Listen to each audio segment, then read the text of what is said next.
Hey, what's up, peoples? It's been quite a bit. Yep, this will definitely be one of the quickest unboxing and setup live streams because there's not much to it. But hey, that's actually the cool part.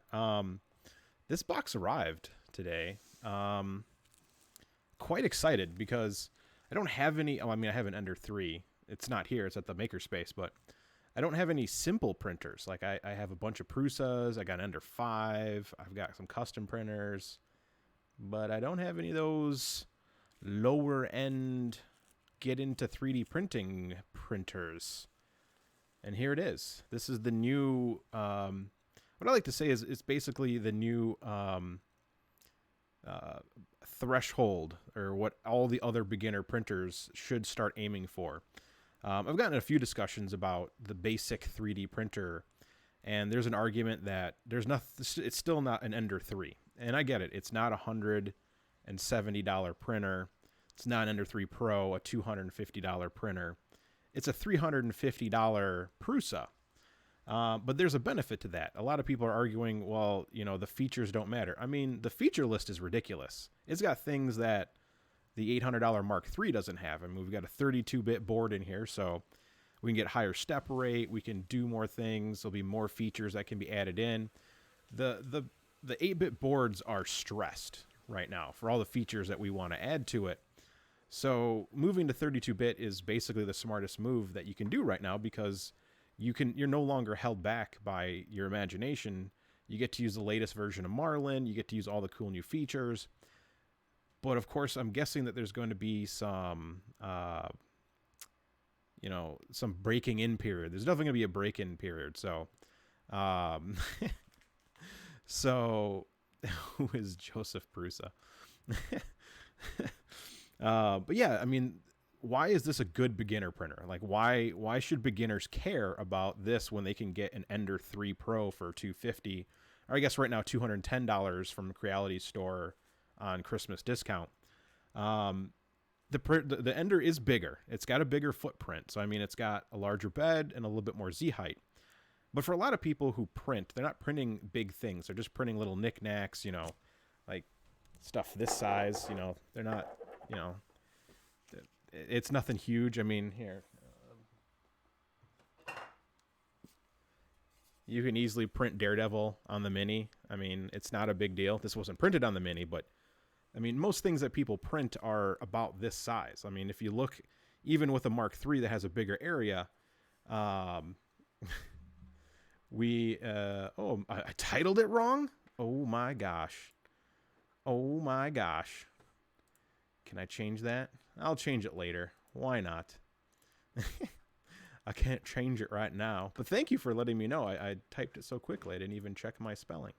But yeah, I mean, most people are printing things about this size, 120, 150 millimeters tall by, 50 to 80 millimeters wide. So for the majority of people, even with their Ender, they're printing little knickknacks and little things, cookie cutters, little action figures, models that are small. So it's not a big deal. The complaint, I don't think, is valid. I don't think build volume matters much for beginners. They just want to get in and print. And that's the issue with the basic printers that are out there.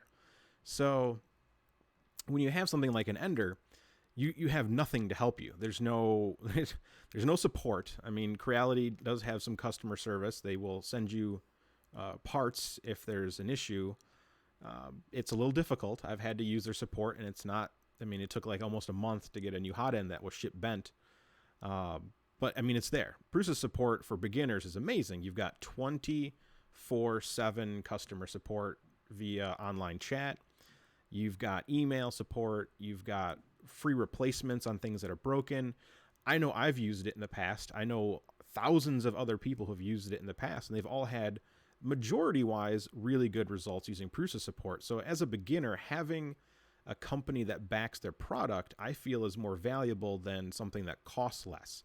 And I would value that at about $100. I mean, imagine if Creality sold the Ender 3 Pro and then offered a $100 way better service guarantee. I mean, a lot of people would probably use it. So what else does the Mini have? I mean, the Mini has a list of things. The first thing we talked about is the 32-bit board, which just means it has more options. It's got a nice color touchscreen with a lot of information on it, and we'll dig into that once we have it all set up. It does have the quiet steppers. It's running TMC 2209s. What does that matter to a beginner? They are the more tried and true stepper drivers. When you buy an Ender, you get the cheapest drivers. You get some like A9988s or whatever those things are, and they tend to have really bad MOR. So you're going to have artifacting. So a lot of people who buy their Ender end up knowing that they're going to walk in with some artifacting, and it's an easy switch. I mean, $50 will get you a brand new set of drivers. So your $250 printer is now a $300 printer. You want a 32-bit board, you're going to have to spend another almost $50. You can get like a whatever one of those big tree tech boards is, an SKR Mini V version 1.4. You can get that for like $30. It's not touchscreen, but you don't get touchscreen on the Ender either. So it's pretty crazy, the features you get. And it has auto bed leveling, something you don't get on the Ender, something you don't get in any Creality beginner printer for $350. You have to spend a lot of money to add that on, or get the new Pro CR10 thingy. CR10 I don't remember. I've been not paying attention to the Creality stuff. So everyone's saying hello. I'm going to finish my spiel real quick on some other stuff here, but the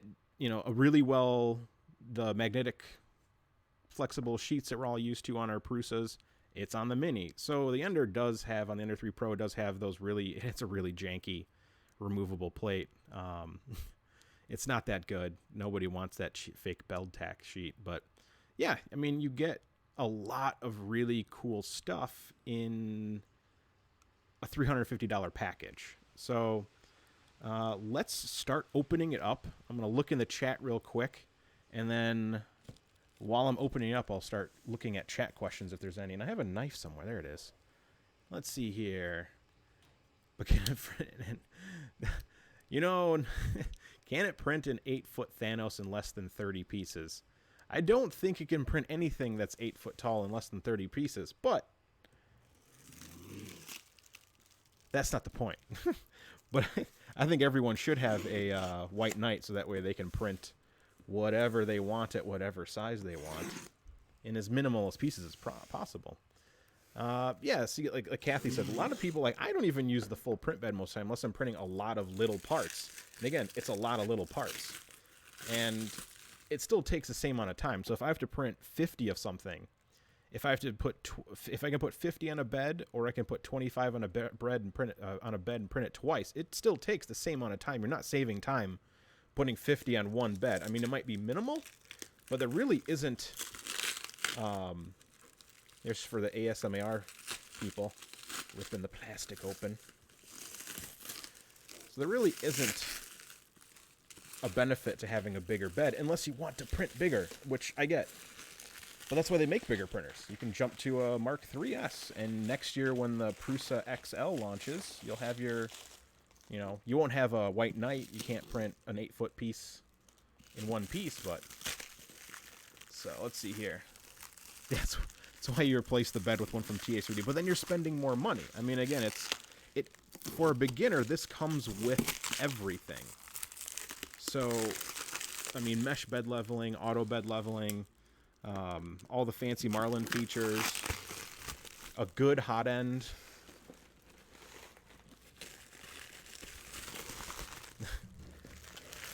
All right.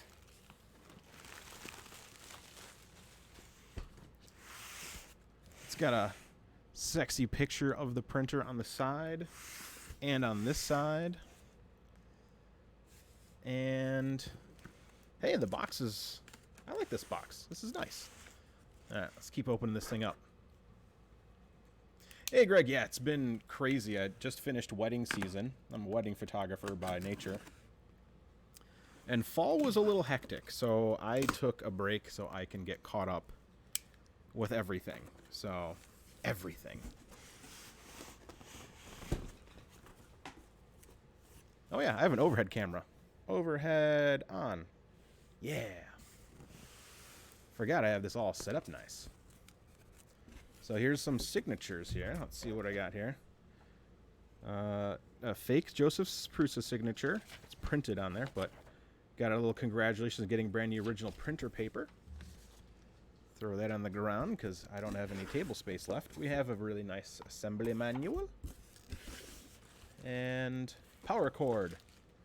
Can't not have power cords. Let me move the box. So it's still on the upper camera thing. And it focuses on my face versus the box. Important. Oh yes, this is something new. There's a USB key. It's actually a really nice USB key. But the firmware is on the USB key, the latest update. So they're going to ship all with the same shipping firmware. And then you put the USB key in, and then voila, you have the latest firmware. A little piece of Prusa Mini to test. We got Galaxy Black and looks like a silk white. Vanilla white, but the vanilla white definitely looks like silk. We've got... Oh yeah, this is the... They've got a roller because it's got a boat in. Roller parts. Boy, this is going to be a fun unboxing. I can't even see. I'm so short. Oh, little tiny mini bag of Haribos. Because it's a mini. You don't get as many Haribos. It also doesn't take as long to build. I mean, the mini takes, what, 20 or 30 minutes, it says, and then you're done. So...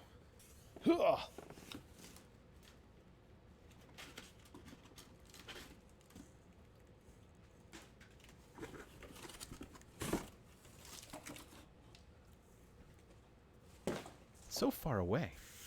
Okay. So much stuff in here. You slide over the overhead camera. And let's just do this.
I'm back.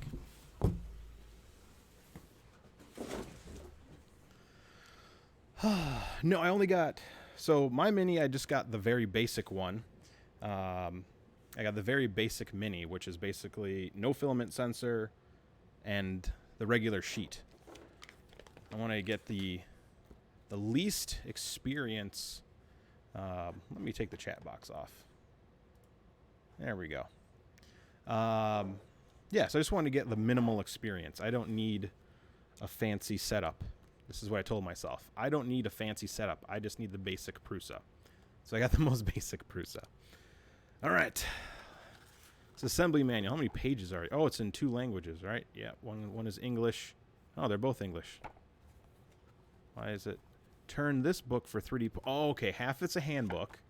This side's the handbook. This is the assembly guide. And the assembly guide is 36 pages. Look at this. Oh, no. Sorry. This is the assembly man. I can't read. It says turn the book for the 3D printing handbook. Got it. Turn it. Okay.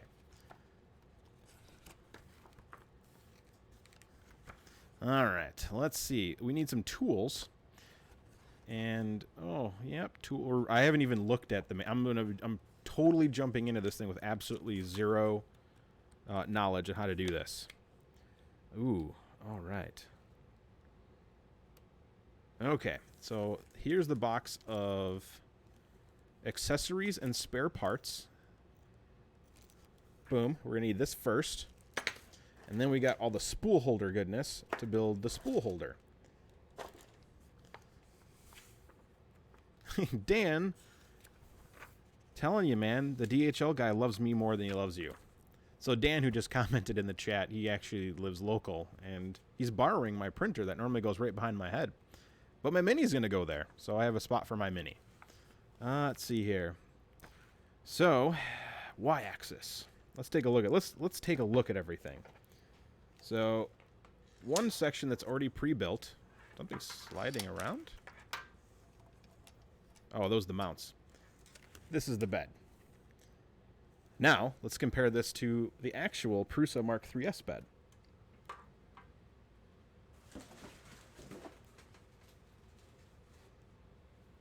Hold on. I set it down over here, and then I moved it. Let me go grab it.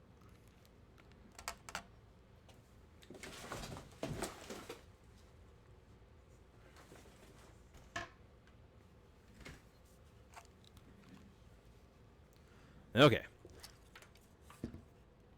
Mini bed.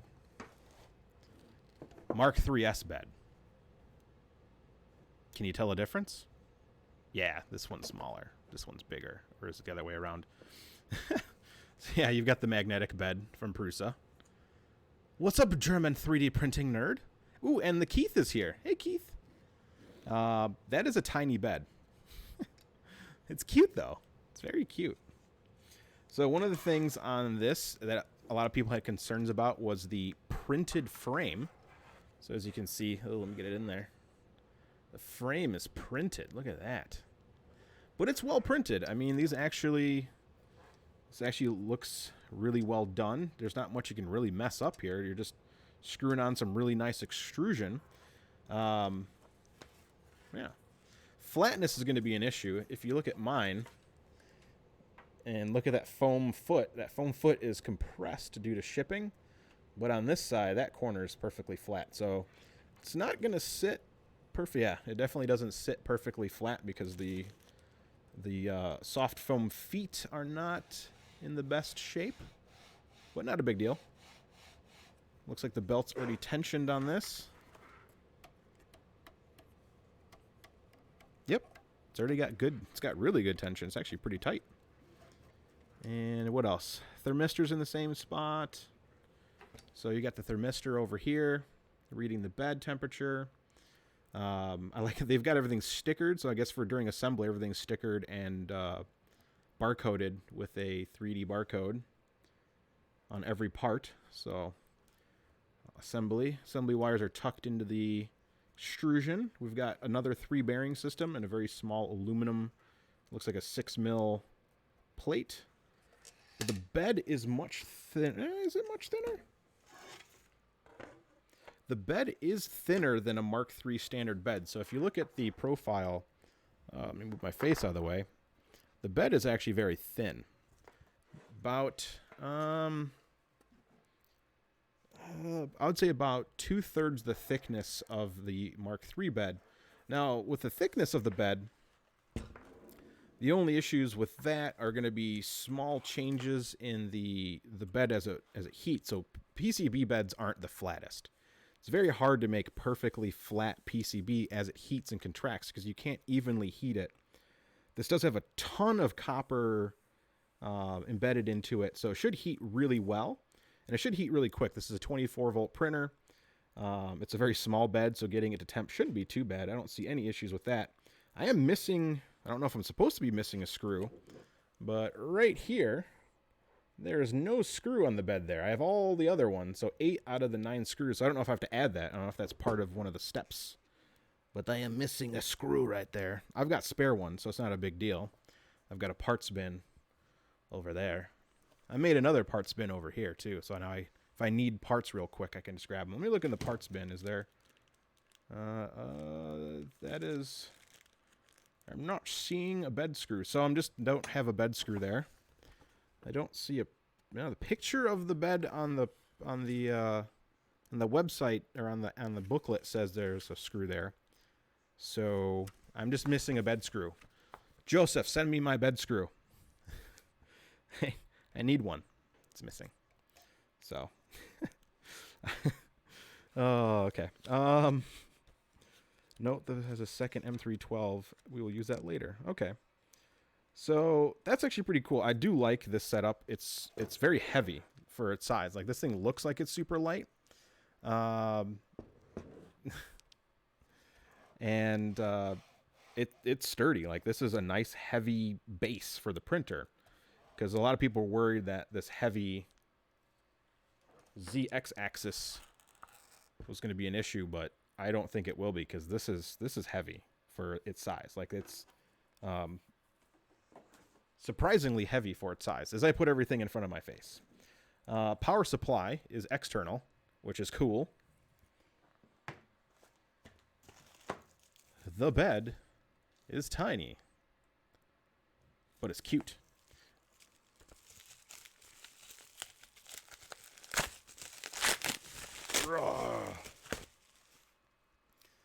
So they went to that green, military green color. So that's pretty neat. Snaps in there nice. Good strong magnet hold. I don't see that being an issue. It is larger than the bed, which is interesting. So the actual build plate hangs out over the edge. Dense. Could be dense. And of course you got quick connectors for the bed. So you got a Phoenix connector, standard Phoenix connector, and a 2-pin Molex for the thermistor. So that's a pretty easy thing. Let's take a look at the extruder and XZ axis. So this is actually the way it's going to be oriented. Motor's on top, pulling the axis upward. Inside is the board. And is it easy to get to the board? You got a power switch, USB for the card reader, mini, and power connector. Can I get to the board easily? I'd like to take a look at it. But it's not an easy get to. It's actually, I don't even know how to take it apart. Oh, okay. So that is connected somewhere over the rainbow. Huh. I'll figure that out later. I guess I'm not looking at the board until later. But one of the things that I know a few people have mentioned, there is no X-axis belt tensioner built in. The belt does feel a little loose. That actually has quite a bit of flex there. It's not where I'd normally put it in terms of tension. And when the extruder hits the furthest end, I don't know if it ever has to be over there, the tension between the PTFE tube and the power connectors actually pulls it back. So let me show you. So there's actually a lot of tension built up in there. So there's not a lot of strain relief. We're actually going to pull those cables pretty tight right here in this bunch. So I'm going to see if in the future if I can loosen that up a little bit. Actually, it looks like I can anyway. Let me do that. There's actually a little bit of extra. I can't pull it through. Let me get. I know, I'm modifying it already. I'm already finding things I need to fix. Bear with me as I fix things. Okay. I don't like that tension on that. So pop those two off. There's just two little, oh, there's three.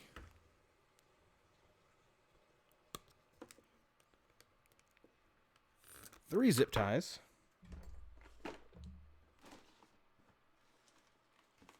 And I always have extra zip ties right next to me. I'm going to give it a little extra cable length so it doesn't, there we go. Doesn't want to spring right back. Woo! Lost a cable tie. Is that the right way? That is the right way. Don't mind me. Just hacking my printer.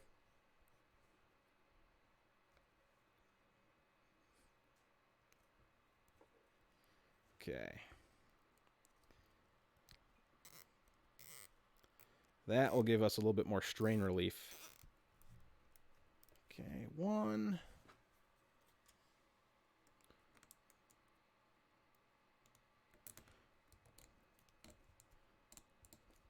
That is really on there, too.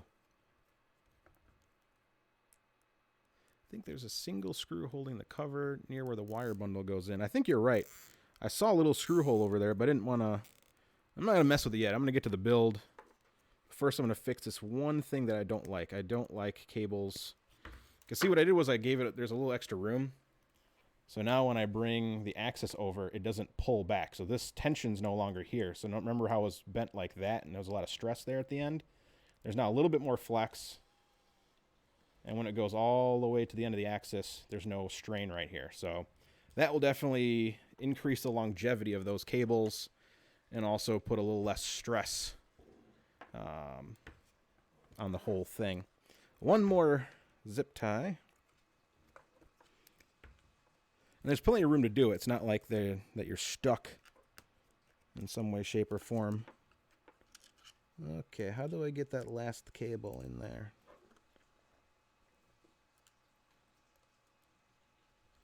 Oh. Oh.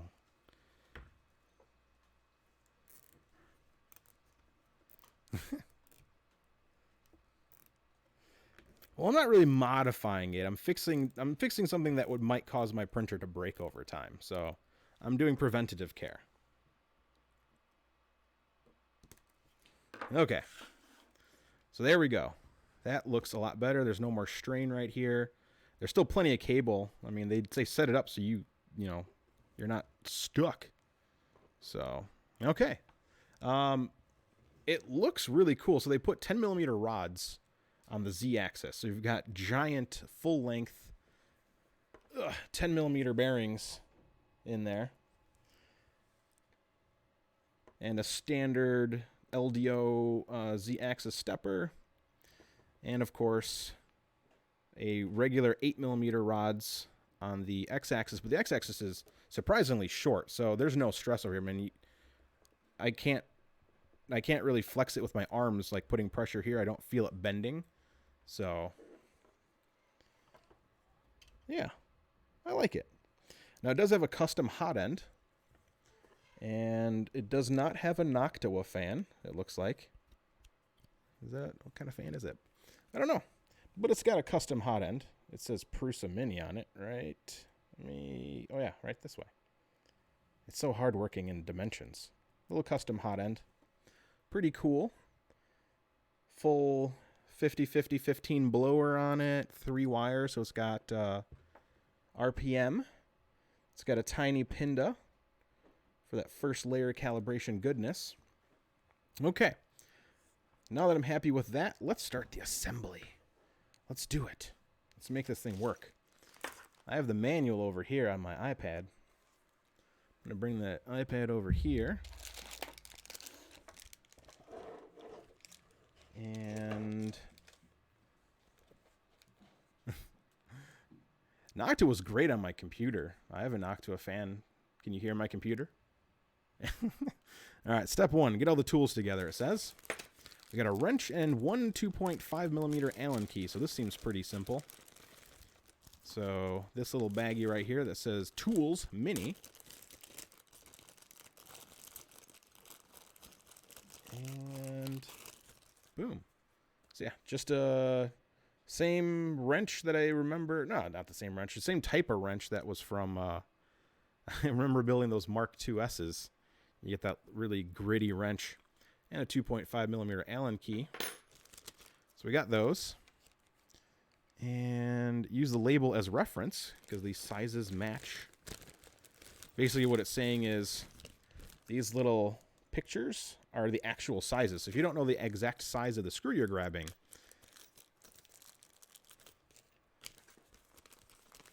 the picture is the exact size of the screw. Neat little key. Okay. Got my screws. All right. We are here for you. All right. XYZ parts preparation. Let me pull this off.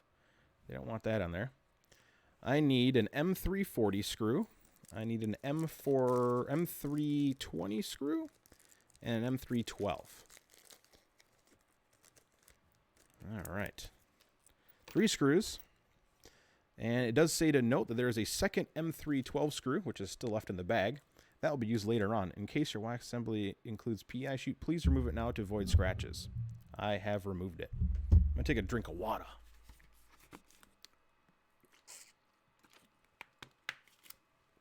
All right. I am hydrated. Okay. Okay. Mm-hmm. Oh, it shows me how to open up the electronics box. There is 1 screw once I lift the Z up, and I have to do that. Okay. So, I must open the box. So we're going to spin the Z.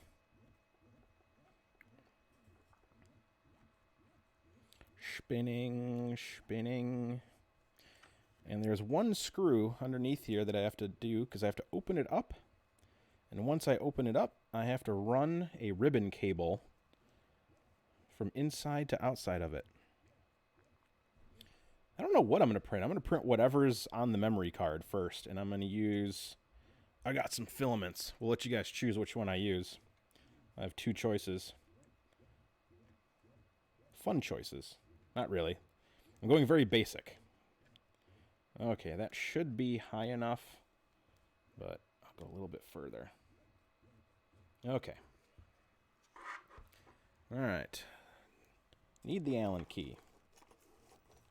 Now this is an interesting first step to open up the box, is to open it. You know, I'm a beginner. Do I really want to open the box? There's electronics in here. Oh, thank you. Yeah, I haven't trimmed the beard since the last time I've done a video, so it's getting there.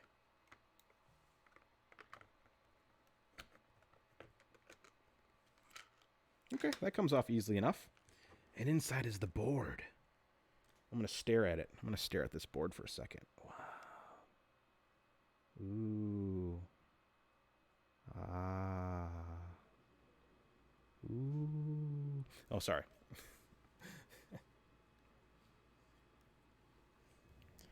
There's a board in there.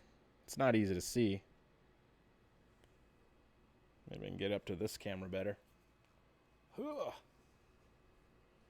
Switch to overhead. Overhead. These are the board. Already pre-wired. Don't have to do anything. Us Mark III people know all about putting the wires in ourselves. Yeah. So, let's go back. We have to run a cable, which I'm taking a wild guess is inside this thing that says LCD and ribbon. LCD and ribbon. All right.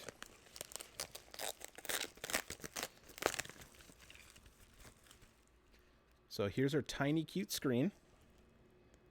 It's so pretty. Nice spinner dial.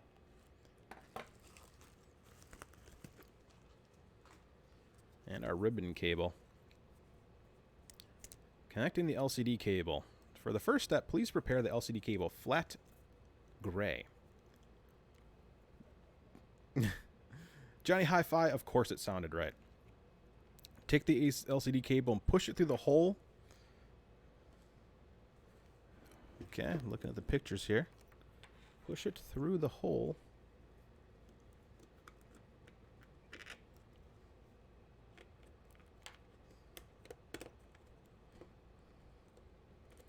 Not the easiest thing to do.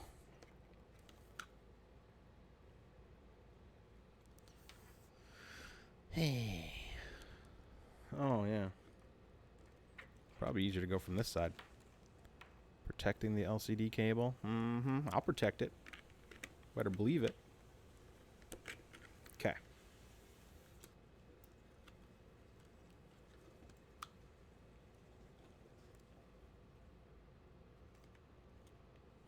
And then where does it go?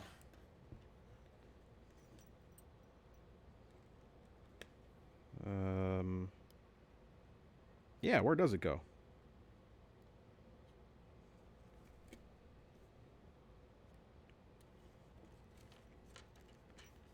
Okay, I'm confused. Oh, wait, wait, wait, wait, wait. Hiding underneath all these cables is where the ribbon cable goes. Okay, I found it. See, you just have to look under the cables. Use my shoulder.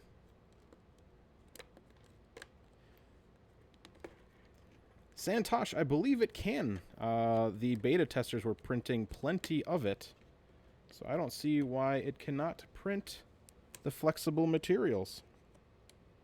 Now, Bowden isn't optimal for it, but that don't mean nothing.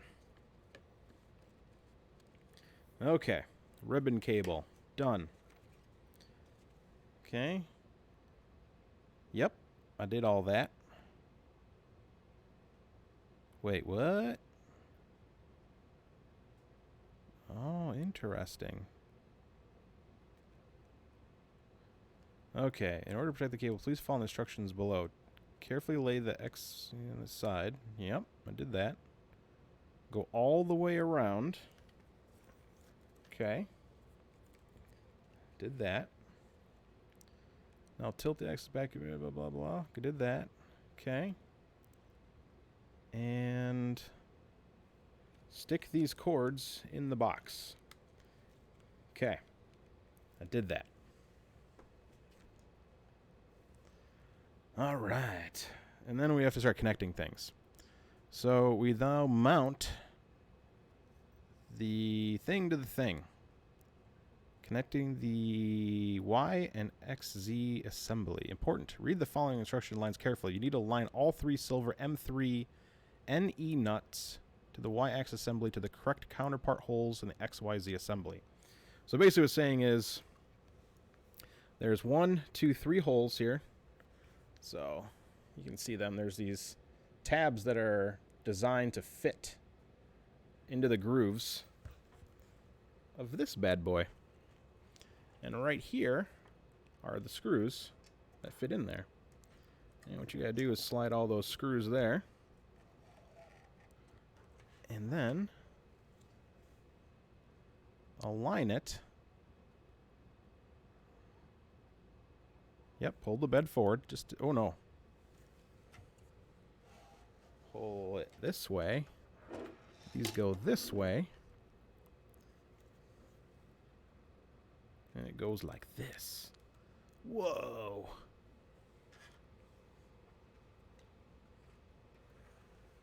Okay. And then screws. First, let's prepare the move the thread, place the middle of the extrusion. Oh boy.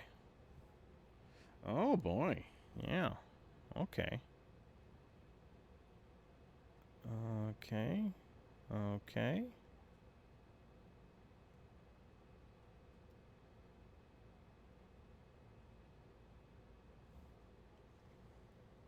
All right. So,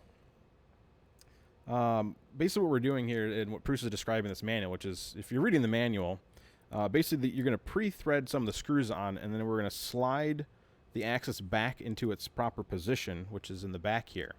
So we're going to start by screwing in, let's see here, M320 screw. Got it. Tighten it just slightly. Ensure you've reached the nut. So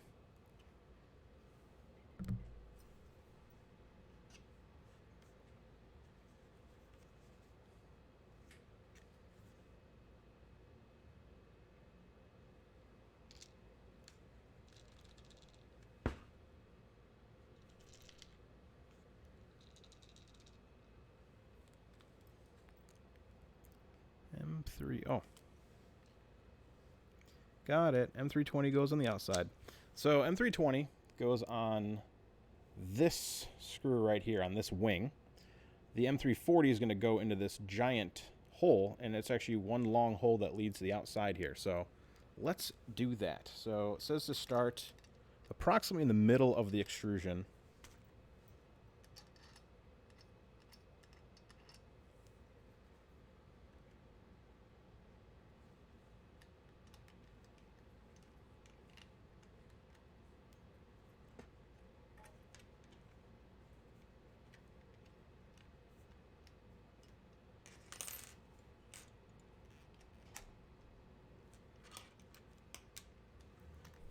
Definitely isn't easy.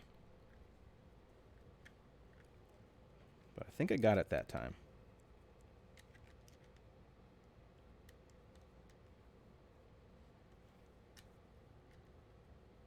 Okay, I've got it slightly screwed in. And then we'll go to the next one. So we're going to get the... Yeah, I'm just making sure the directions are good. Okay. And then we're going to get the M340 lined up.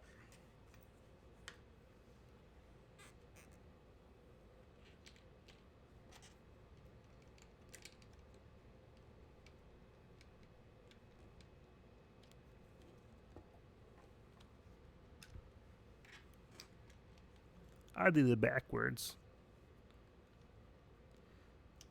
I skipped the 40.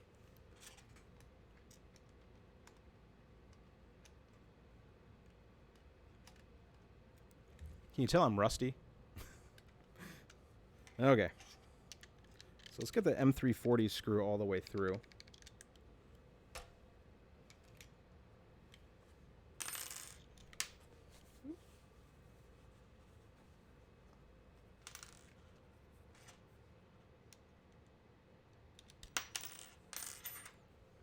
This is the hard part. There's a little tiny hole in here for this M340. So I'm trying to find... Oh, there it is.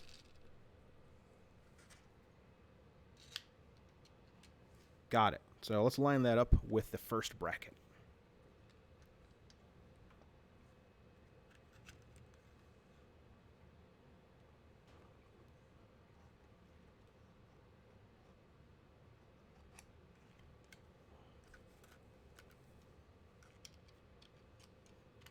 And it's definitely a little bit difficult because you can't see where to connect this to. So you kind of gotta think you got it.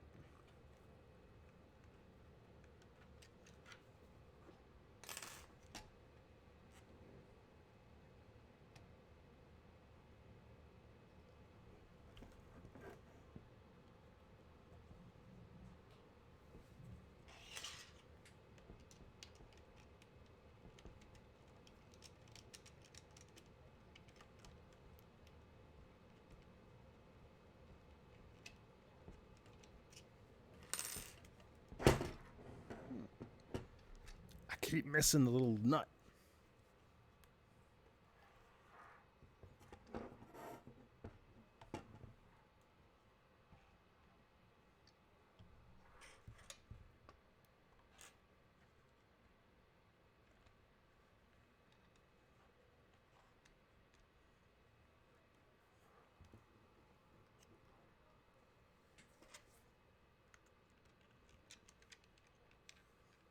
I can do this. I believe in myself.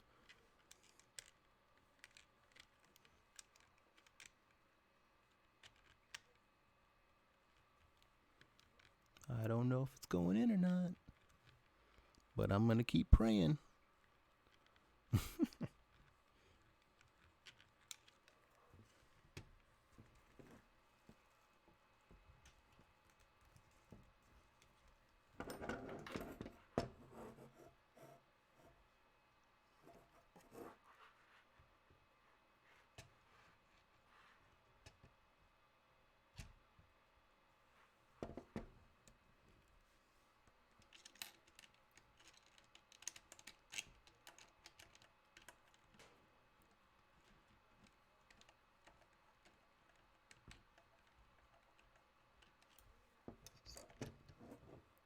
Huh.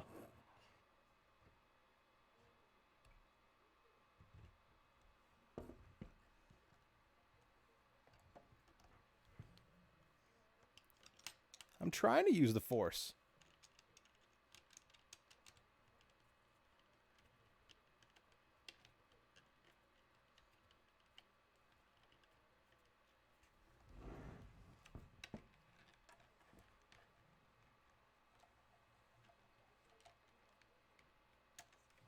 Got it.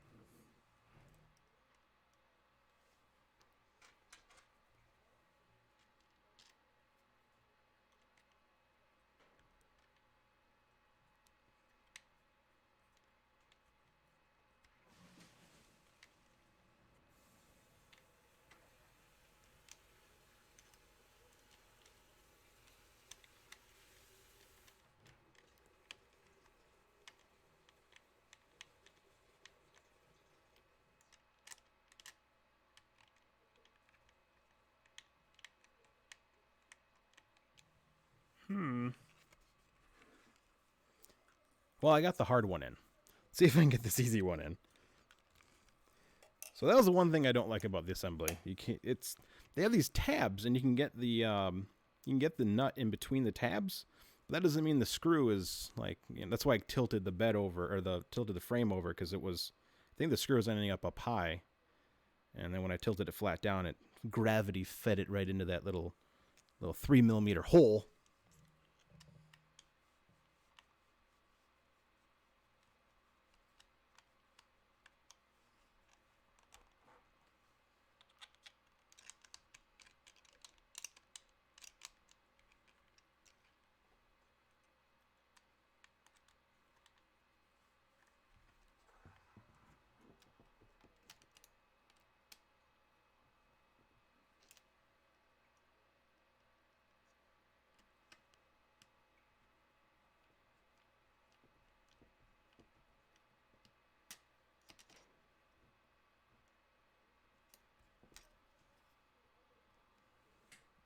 Hey, Milan.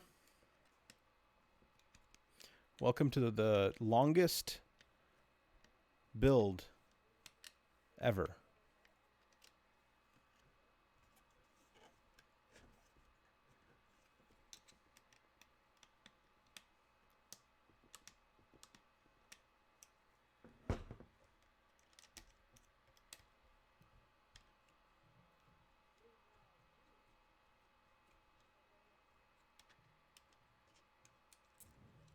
Okay, let's see if I can see if that hole's lined up.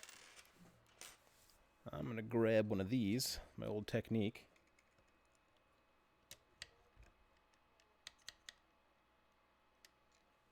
Okay, I should line it up with the hole.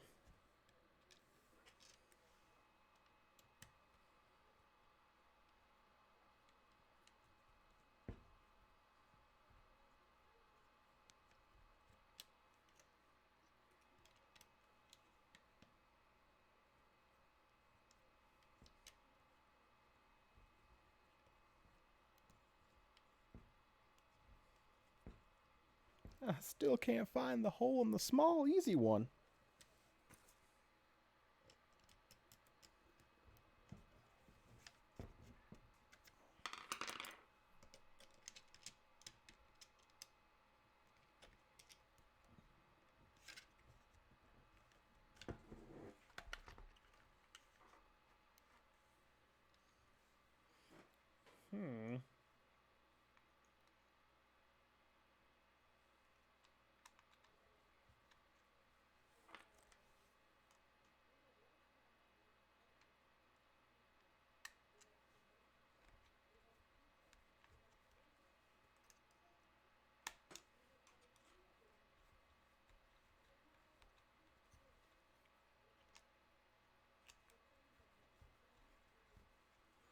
I do not know what's wrong with these things. The bear just had more to do, and it wasn't lining up things you can't see.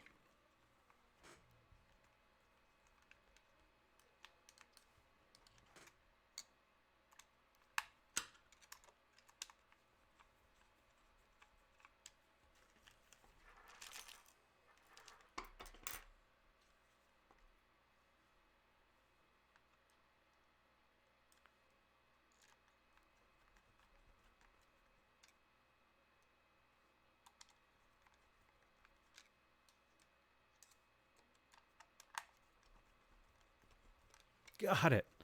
So, here's the issue. You remember how I had those flat feet on that side? So watch this box. So the box is supposed to actually be up a little bit higher, but because my feet are smushed on this side when the thing was flat, it was angling the screw like this. So I got it. I lifted it up like this, and that realigned everything. So we got it. Okay. So now we got the two important ones in, and it says to then get this one in as well. This one will be easy. I can actually see that one.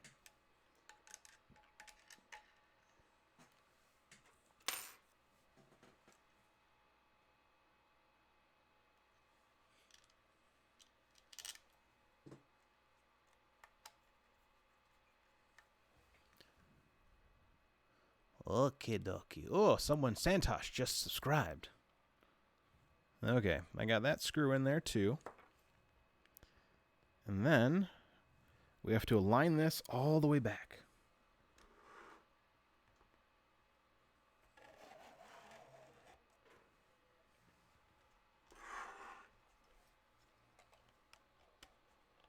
Okay, it is aligned. And then we final tighten. First the 12 at the top.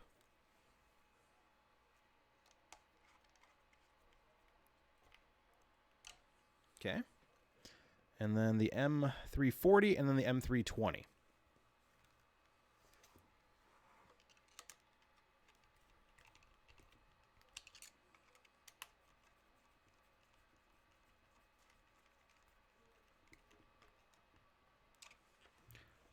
Boom.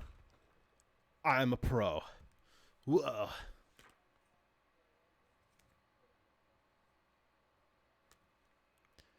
Oh, come on, Practical Print. That doesn't make any sense. I'm using the guide. The guide doesn't say to use boxes to lay it down on. Psh. Oh, you're going to make me watch a video.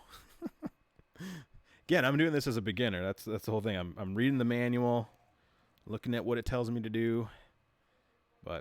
And it wouldn't have helped me anyway because it was the fact that it started to flex off. So I got the first one in, but because it's not stable, it was bending it slightly off axis. And the screw was going in crooked. When I lifted the frame up a little bit and let it all lock into place, boom. It is rock solid. That is not going anywhere. I mean, minus the fact my feet aren't flat, so you can see that the whole thing moves. But those foam pads mine are jacked. This side closest to me are the ones that are flattened really bad. How stable is it? It feels really stable. Like, yeah, I mean, it's flexing a little bit, but I got to force it. I don't think the moving of the extruder is going to cause much, if anything. So, yeah. Okay. What's next? Ooh. I need that M312 screw back. Note that there's a protective film on the screen. Keep it on until the end of assembly to prevent scratches. I will do that. Mounting the LCD. Turn it on its side. Mount it in the thingy. Okay. Okay. This I got. I got this.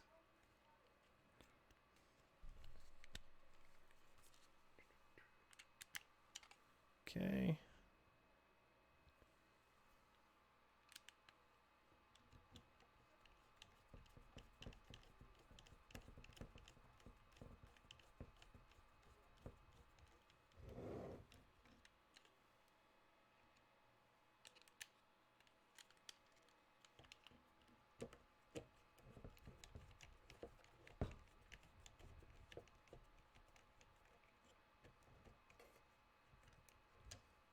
Okay.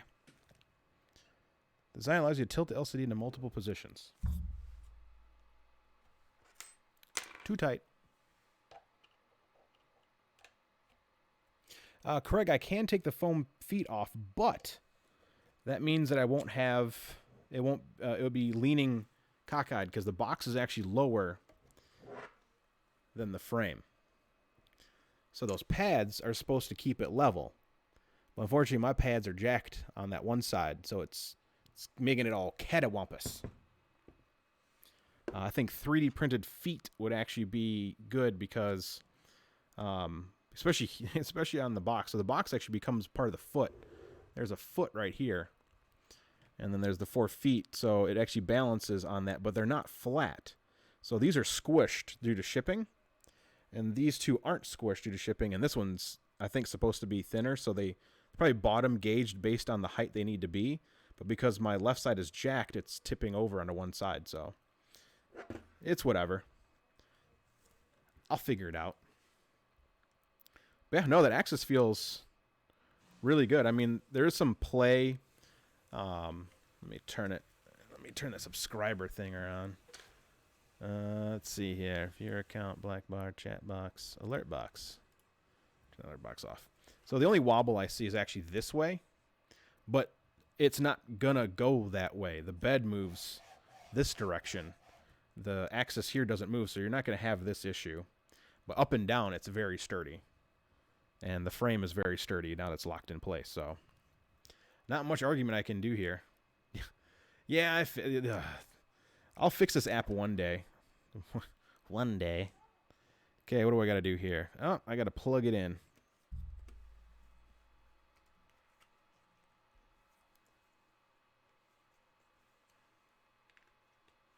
Okay, I've plugged in the mini. Or the mini screen. Okay, okay. Connecting the Y-axis cable. Whoa. Where does it go? Ooh, it goes in a little hole over here.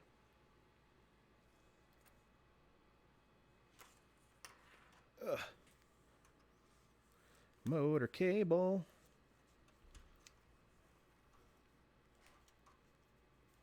Just get a lopsided table. I think the foam would expand back over time.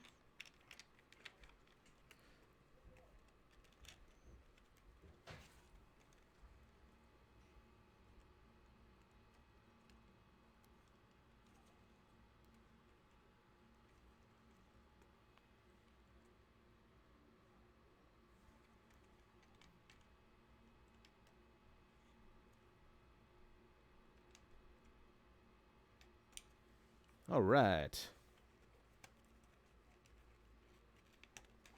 X-axis installed. All right. Thermistor.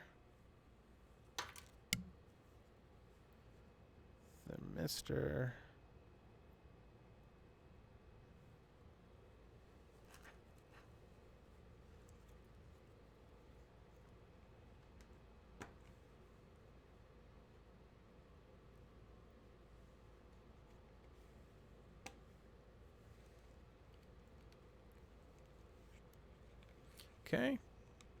That's good. We're doing it. Let me put that back over there. Filament sensor. I didn't get one of those. And connecting the filament sensor optional. Closing the electronics cover. The part we've been waiting for.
Benchy time. Hey, Pete. Hey, Ewan. So that should be the assembly.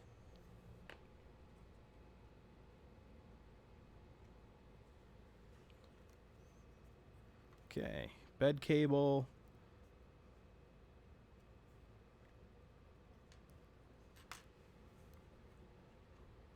Make sure it goes all the way up to the Z.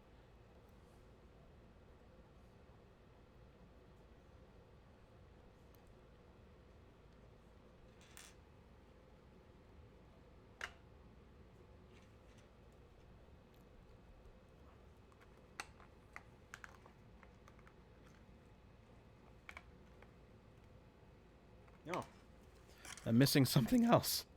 So, I tried screwing the lid back on, but my square nut that holds the lid down fell out. It's in the thing.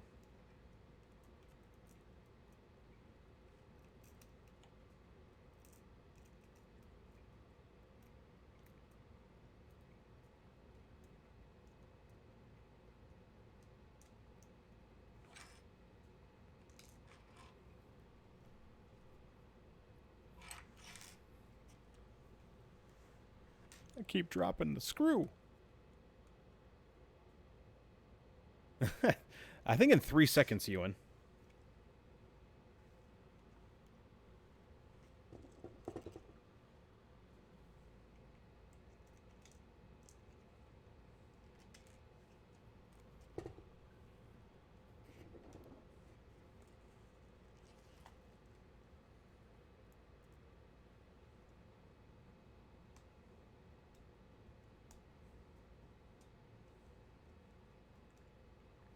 Okay, something to watch for. Do not lose that screw.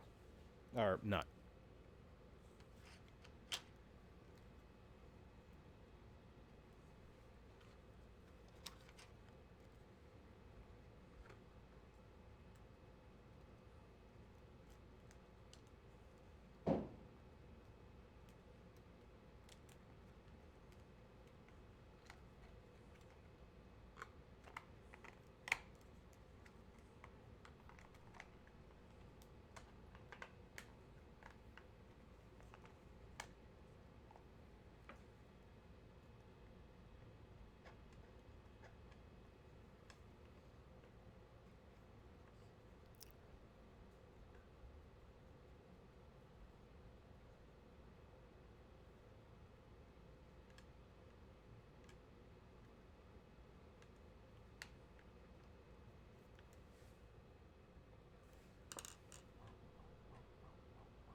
So, one of the things I noticed is that little adjustment I did with the cable length to stop this from sliding back and having this. It's a little tight there.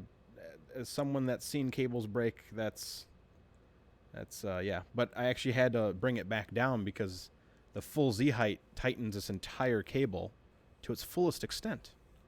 So I couldn't leave that little extra that I left in there. So for me, I believe this cable's too short. This should allow a little bit more room, so when it's all the way at the full end, it shouldn't be pinching right here.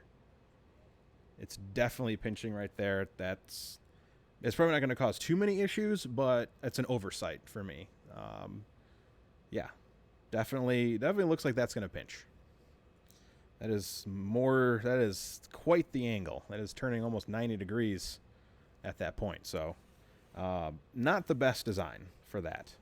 Because it's pinching at both sides. I mean, it's pinching here at 90, and it's pinching here at 90. So if you added 5 or 10 more millimeters of cable, you wouldn't have this pinch. And I have no more cable to work with. This is maxed out, and I am as high as the Z will let me go. So not too happy about that. I think, yeah, I don't know why the beta testers didn't see this. I mean, that's a pretty... I mean, it's in the wrap, and it's softer cable. I mean, the fan cable's definitely not going to like that. That's very thin core. The thermistor cable's not going to like that. I don't even think the heater cartridge cable is going to like that. That's going to stress over time, and that's just coming from me. I mean, it might not ever happen, but as someone who's seen the Mark III and other printers that Prusa's made, they usually leave a little bit more slack. And me, if I were to build a printer, I would leave more slack.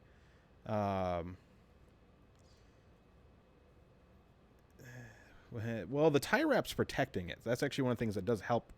It's a strain relief, but it still shouldn't come to 90s. I mean, it's coming near. I mean, it's not perfectly 90, but it's getting pretty close to there. So that's just me. I mean, I can see if I can get a little bit more cable out of there.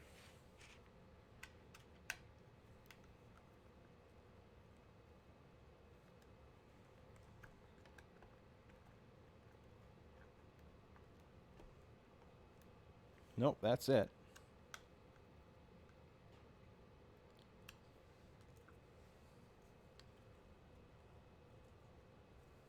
I mean, I was able to flex a little bit out of there.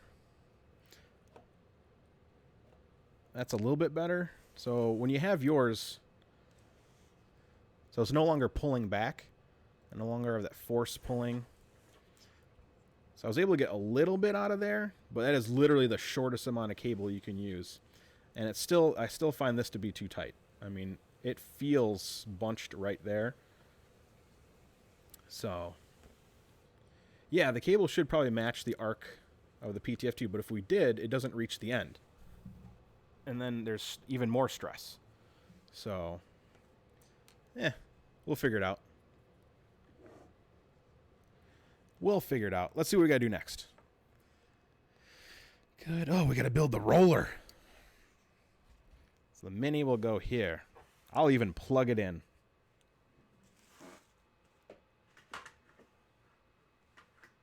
I can't plug it in with that cord,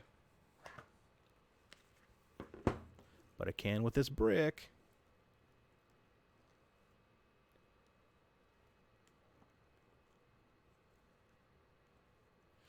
The cable does not match the bend of the arc. I mean, I'm fully stretched on this cable back here, and there's no room for that. So, I mean, that was definitely missed if that's the way it's going to be shipping to everybody. So, I mean, I don't know what to tell you. I've pulled as much cable out of the box as I can. It's tight in the box. It's pinched at the box. It's pinched here, and it's pinched here. So, there's no more room for cable, and it doesn't match the arch. I mean, I can pull it, but then there's stress here. When it's fully extended, it definitely doesn't match the arch of the cable. So, I mean, I don't know what to say. Besides, maybe I buy longer cables. Shouldn't be a touchscreen. I think this is just... I don't think it's a touchscreen.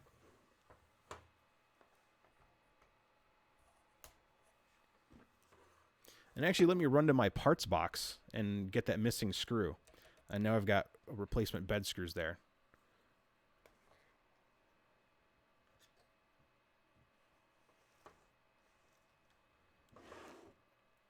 Well, I don't know. I'm guessing that they'd cut all the cables the same length. So if mine's short, more should be short. But one of the things that I do when I build every printer is check for stress points. And beginners aren't going to check for stress points. They're going to, consider that it was tested and made sure that there wouldn't be any stress points. So, yeah. So if it's short on mine, it's probably short on others. I don't think it's gonna be there. But hey, Nicholas. Yeah, watching with sound's the best. Nicholas, they didn't send me a screw. I'm missing a bed screw. That's my only real thing that I've missed is this bed screw right here. I'm gonna go to my parts box and grab one real quick. Hold on.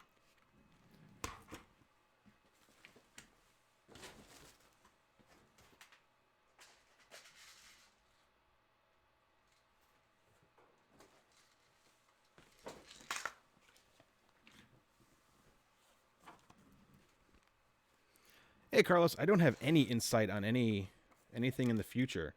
I'm as out of it as anybody else would be. Yay, extra bed screw.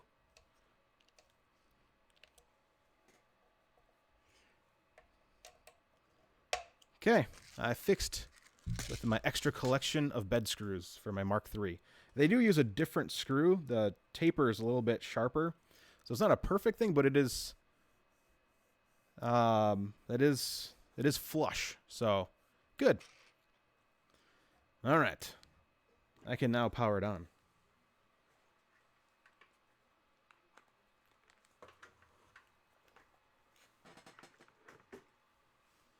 Okay, let's turn this towards everybody. Turn it towards the people. Pull it back so you can see the screen. Power switch is right here. And. Ooh, it makes noises. All right. Let me go read this screen. I can't see it. Hi, this is your... Please insert the USB drive that came with it and then restart your printer. We'll do that.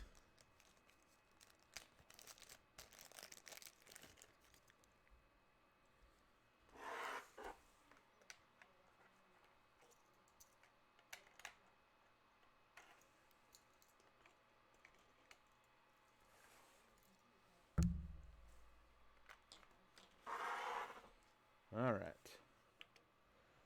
Resetting printer. New firmware version. Yeah, so on mine, Miklas, you can see right here, I was told that this should match the arch of the PTFE tube. It's definitely not, and I had to pull extra cable out of the box and pull more cable just to get it this far. The way it was set when I got it, this actually wouldn't reach the end of the x-axis without pulling back. There was so much tension. It's better now, but I still feel that's too tight because we're getting close to 90 here and we're getting close to 90 here. And that's typically a no-no when it comes to those thin wire cables. Time will tell. I mean, we haven't put, a year. Okay. It says reset the printer again.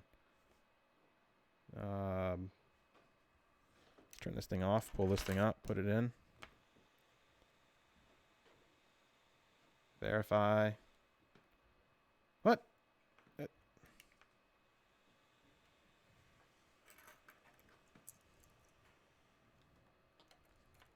Okay, I'll put it back in. I'll reset the printer again.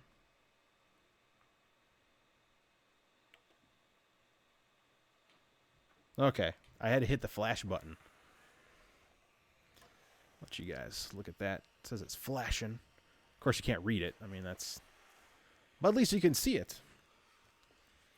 And we can put the bed back on.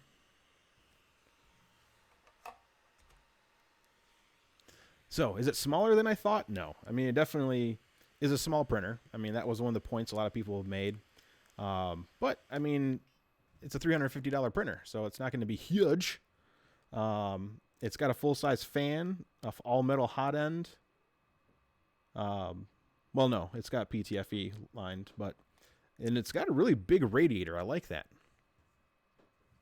So let's take a look here. Welcome. Do I want to run the wizard? Yes. Wizard, is the filament sensor connected? No. The status bar is the bottom of the screen. It contains information about nozzle temp, heat bed temp, printing speed, z-axis height, and selected filament. Next.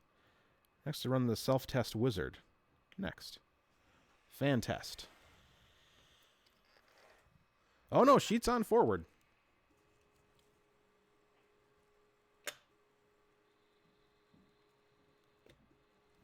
Yeah, the cable gets a little tight.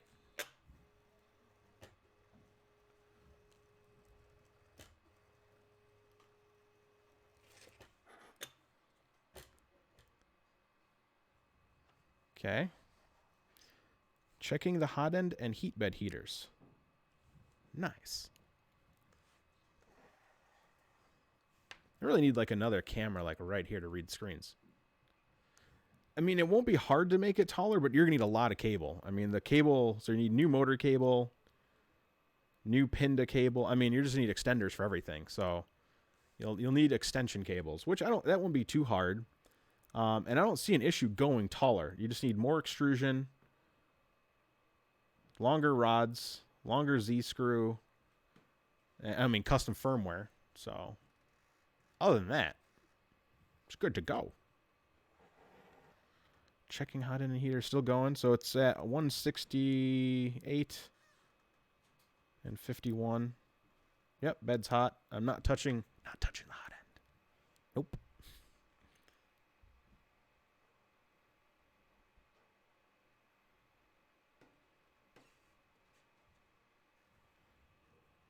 All right, checking, still checking.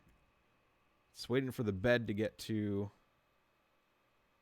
100C. Nope. Done. Wait till it got to 58C. First layer calibration. To calibrate with currently loaded filament, press next. Well, guess what? I don't have any loaded. I'm going to grab rollers. I'm not going to build those rollers. Y'all can... I've already built enough today. That was a lot of work. So I'm going to grab... is it quieter? I don't know. We'll find out. Let me do the first layer calibration. Let me grab that.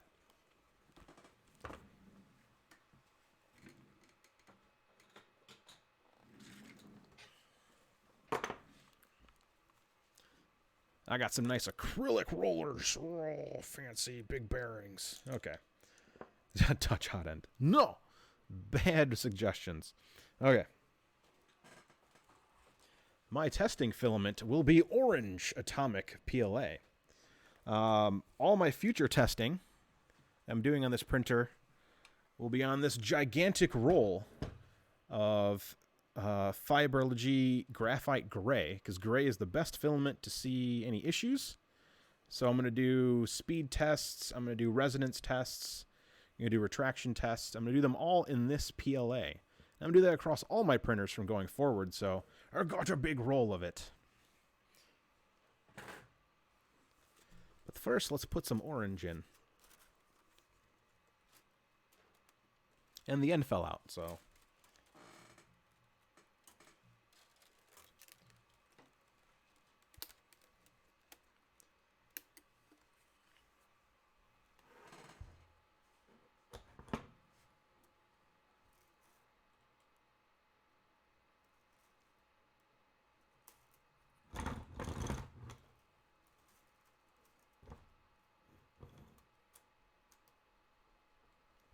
Uh-oh.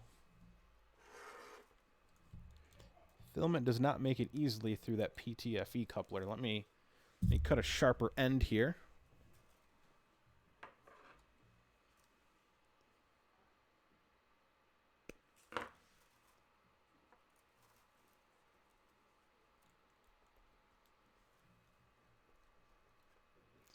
Okay, it's not making it through the coupler. Oh, and my PTFE tube fell off.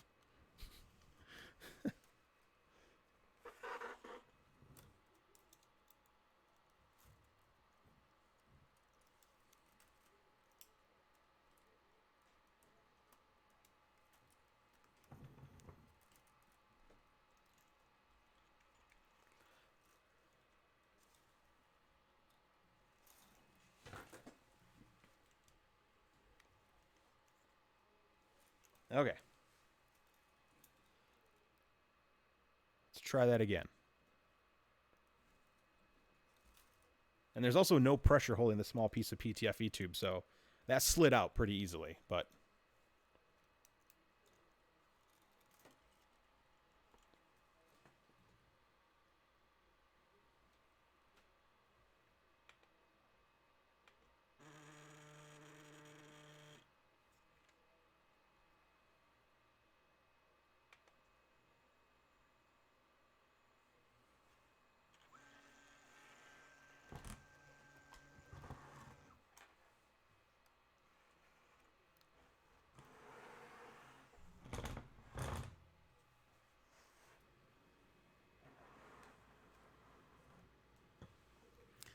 Okie dokie.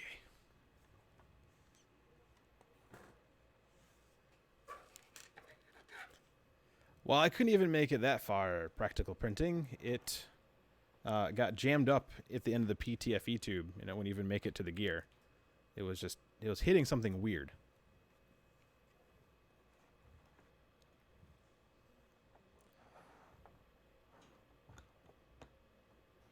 Oh, thanks, George. Okay, so it loaded.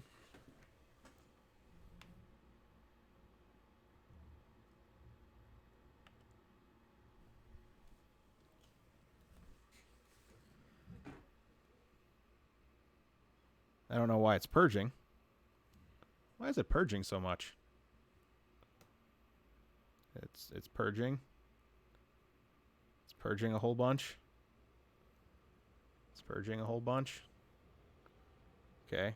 Why is it... Why did it just purge on me?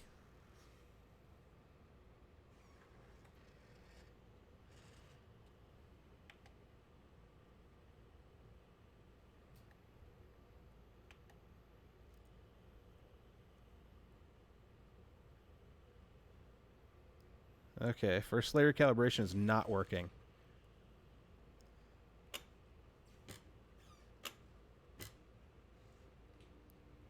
Oh no, I clicked yes.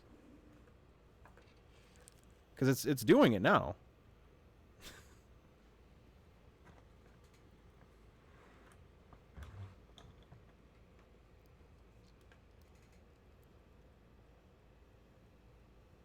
I did read the screen. I told it no? Then why is it doing something? What is it doing? What is it doing?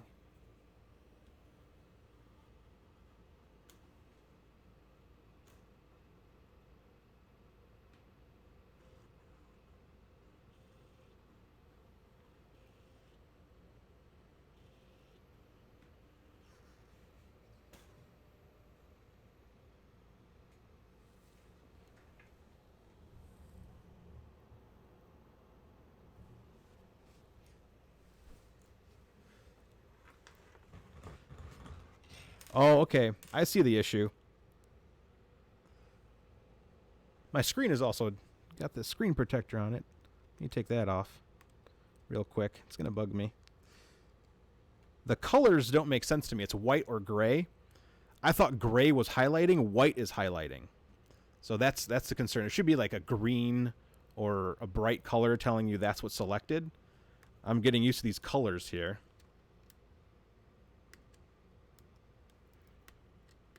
Let me get this screen protector off. There we go. Okay, retry. Yep, definitely don't do white and gray.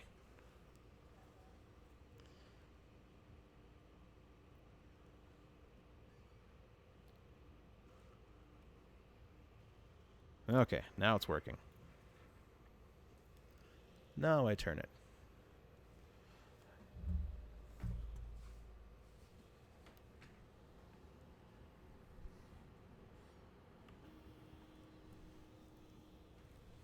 Mesh bed leveling failed. We'll try it again. It's probably while I was moving it.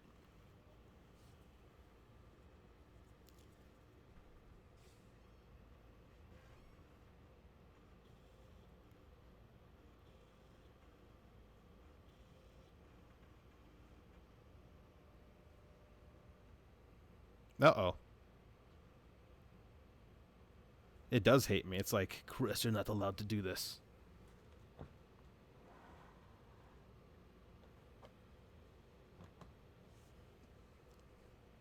See you, Mark.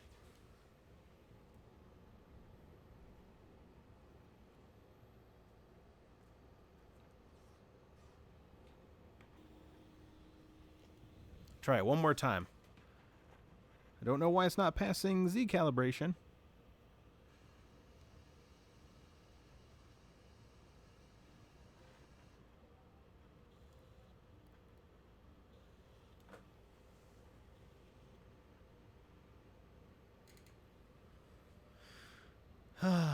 Reset the pin to probe. But it's supposed to be set up for me. All right. Let's try to figure this out. Cancel.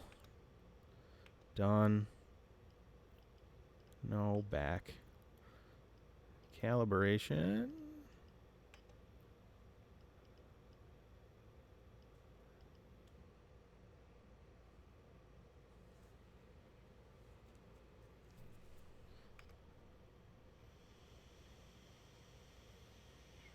I'm going to run a quick self-test.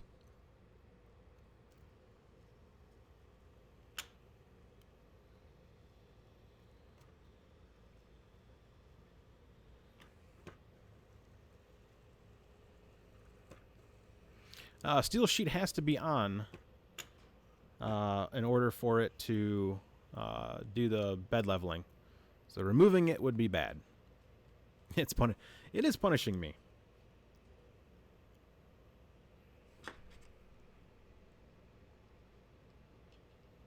And as I place something metal to it, the probe is turning off. The light on the probe is turning off.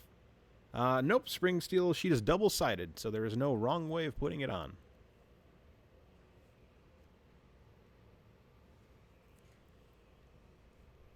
No, not your dial doesn't work.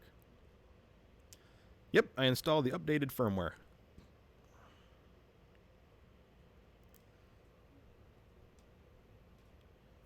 Just running a self-test to make sure there's not an error or anything. And then I'll try again. We're not doing a calibration. We're doing a first layer calibration, which does have the sheet on it.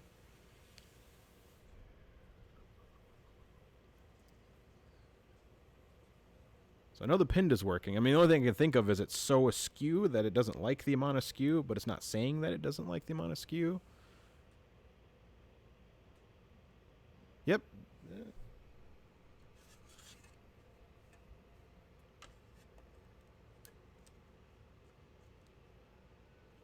It's all the way back there.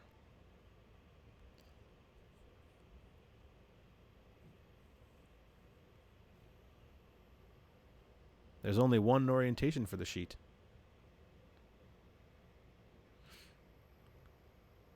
Alright, it's waiting for the cooldown because it was hot, so it's cooling down right now. We'll get there. We'll make it happen. I'm going to eat some of these.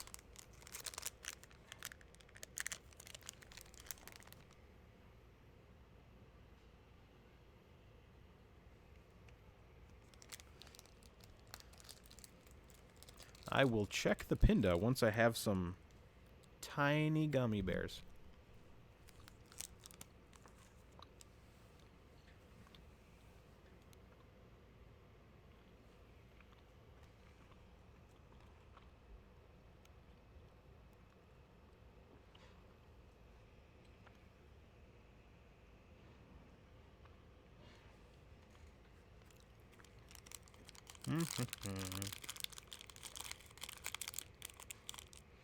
Yeah, so you can. Those are just tabs. You just pull on the tabs, pops off.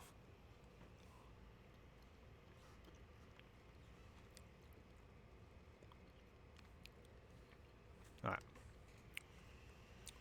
I'm gonna try something else. It's gonna take too long. No, I don't want to do that yet. Settings and what? How do I home all? Is that in calibration? Auto home.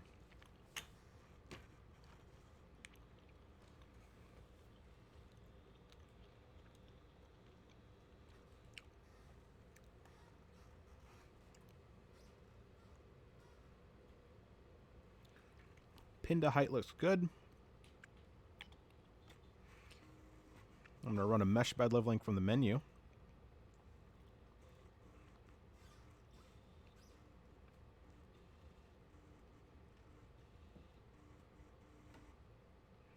Yeah, it failed again.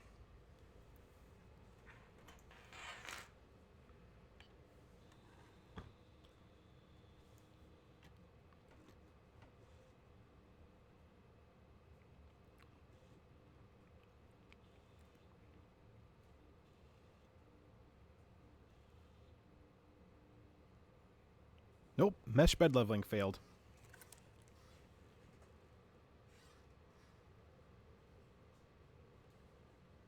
And it is working. I'm putting a piece of metal underneath it and the light is turning off. But it's always on this last point.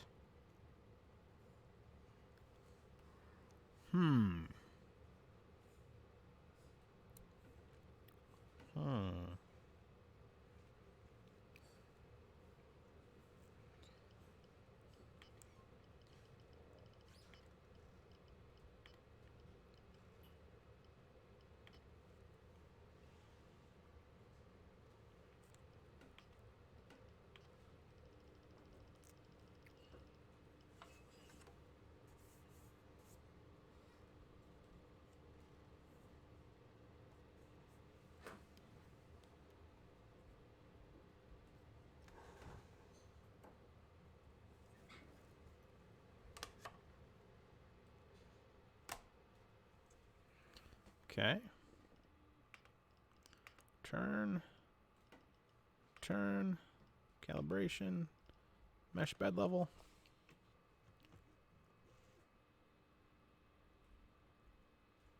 Sensor information page, save for the Pinda. I will check that.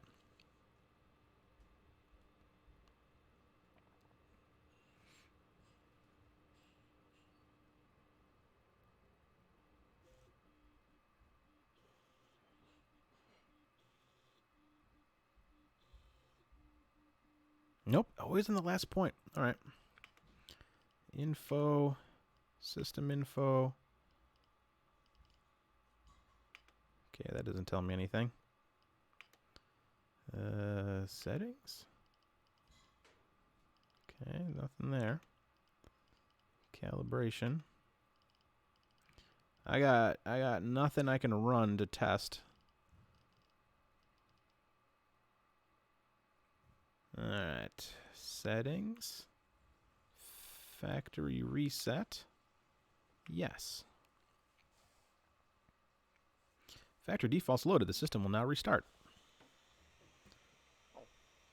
Good night, Milan.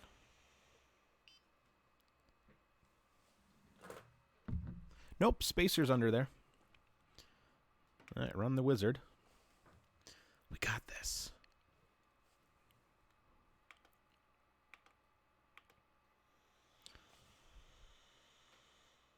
Nope, there was no debris.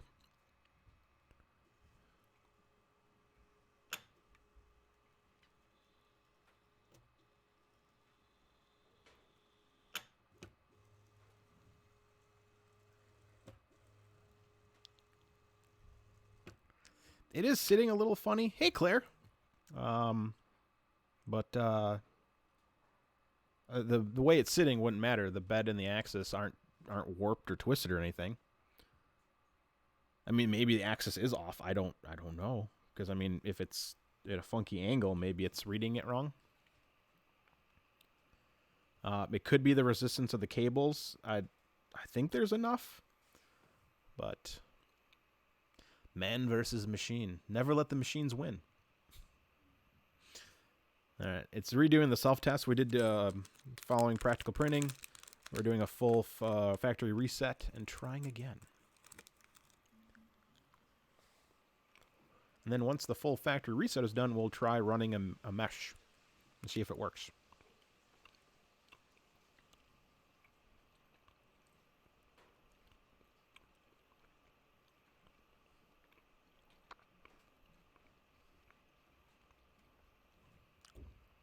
Man, Haribo gummy worms are the best. Or gummy bears are the best. I don't know why I said gummy worms. How long's our stream been?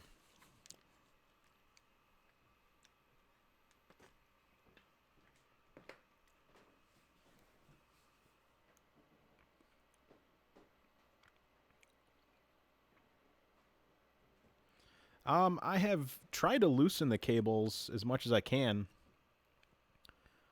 but to get to the max Z height, unfortunately, I can't do that. So, I mean, I can try... Oops, cell test done successfully. Guess I'll try loading film. Oh, it is loaded. Next. PLA. Next. Use the knob to adjust the nozzle height.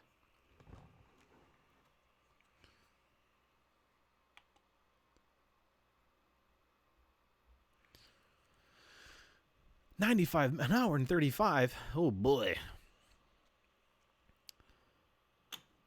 All right. Just gonna do the mesh again. Let's see if it does it.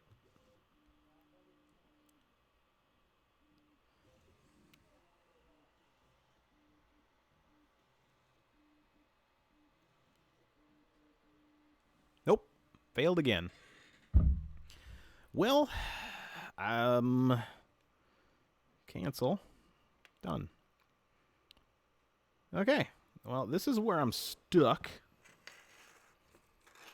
We've all followed along for the whole hour and 35, and I don't think I've missed anything. Let me move this microphone back. We have assembled it correctly. It's the Pinda is reading. I mean, there's a red light on, and when I bring the metal to it, it's good. Let me try pulling some cable up here.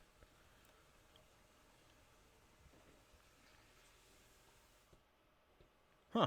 Its extruder block is loose.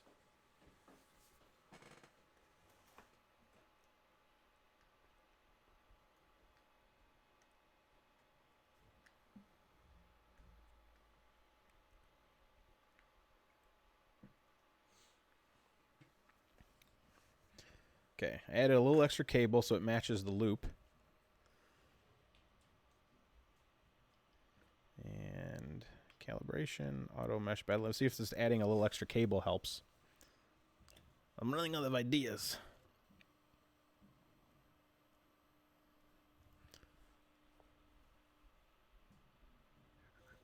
Can't really calibrate the Pinda like a Mark III's, unfortunately. I mean, I can move it up and down, but it's low enough. It's reading the first points. Yeah, and then it failed again.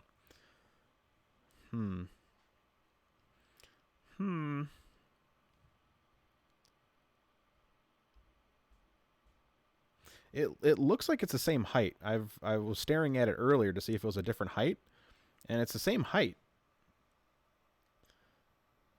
So let's try it again. No, not self-test. No. No. Bad monkey. Reset.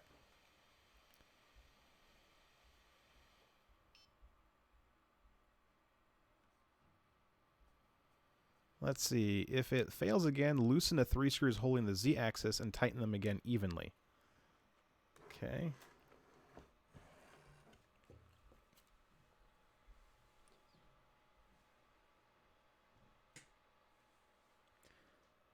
Wait. Which?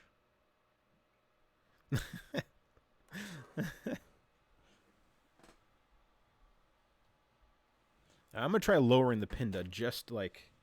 I mean, the Pinda looks to be perfect.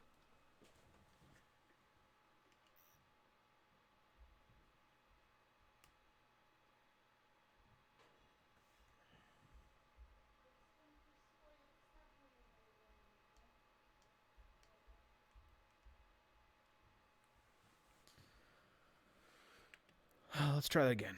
So, calibration, mesh bed level. I lowered the Pinda just like a half turn.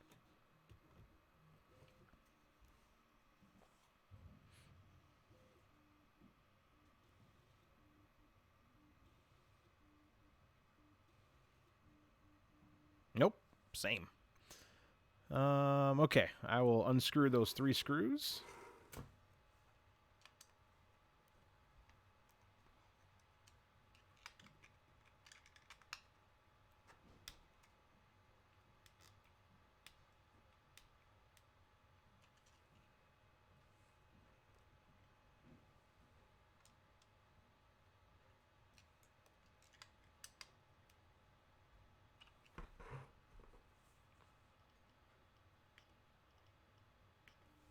Trying it again.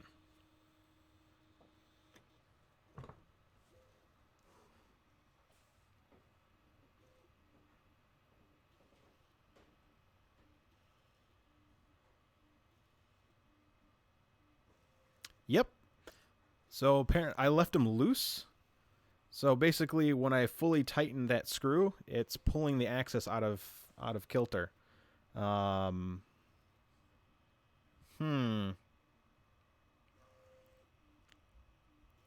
I don't know how I feel about that.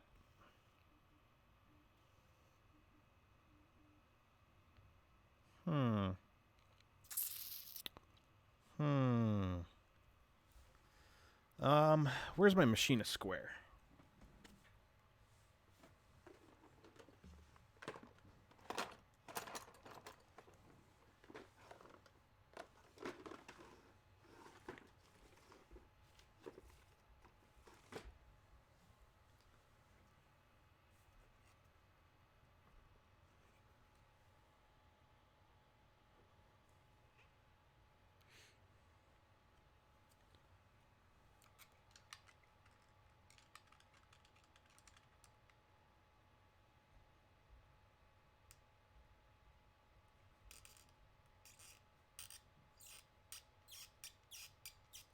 Wow.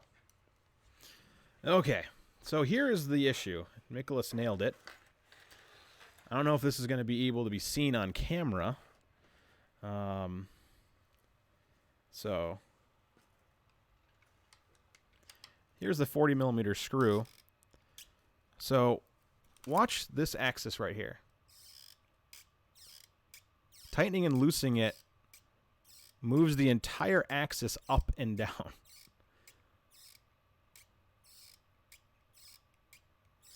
And when I loosened it a little bit and lowered it, it passed calibration. The screw is pretty loose. It moves quite a bit.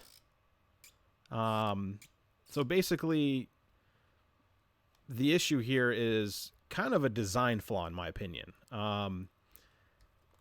Tightening and loosening the screw is moving the axis quite a bit. So if someone actually, I mean, this is loose and that's tight for me. Like, that would be tight, but you can see how much it moves. I mean, from fully loose to not, it's like a full millimeter or two. Oh yeah, you can see it up there. I mean, I'm not rocking it. I'm just loosening and tightening the screw, but this whole axis is moving up and down. So I guess it's something to watch for when you build it.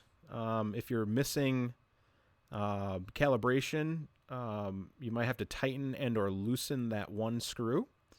I didn't loosen any other screw. It's just that middle long one, the 40 millimeter one. But it's moving at a millimeter, which makes it not pass calibration. I mean, it could be more than a millimeter, but I'm just eyeballing it. I also don't know how that's going to last over time because you can see the motor waving around. Yeah, the whole axis moves this way. So it could be the printed part is flexing because it's a printed part on top of a metal plate. And 3D printing is accurate, but it's not that accurate. So because we're screwing in a printed part that has a piece of metal on it, it can flex and move around a bit. So when it's fully tightened, like I would normally tighten something down, actually it wasn't even as tight as I normally would tighten something down, it's pulling the axis. So, hey, how's it going? Hey, no, it's going great. At least we know. So if someone has an XY or a mesh calibration issue, they need to loosen the 40 millimeter screw. So that seems to be, I mean, the screw could be longer. I mean, that's what they gave me. I didn't, but it doesn't feel like it's bottoming out. It feels like it's, I'm getting it just tight, which is good. So.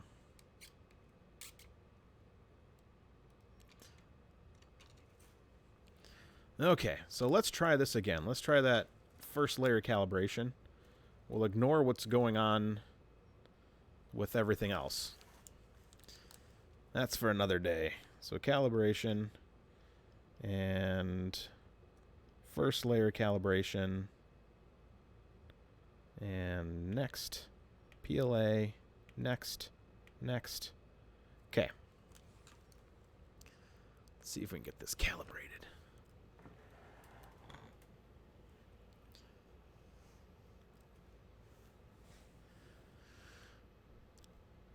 Maybe Greg will fix it.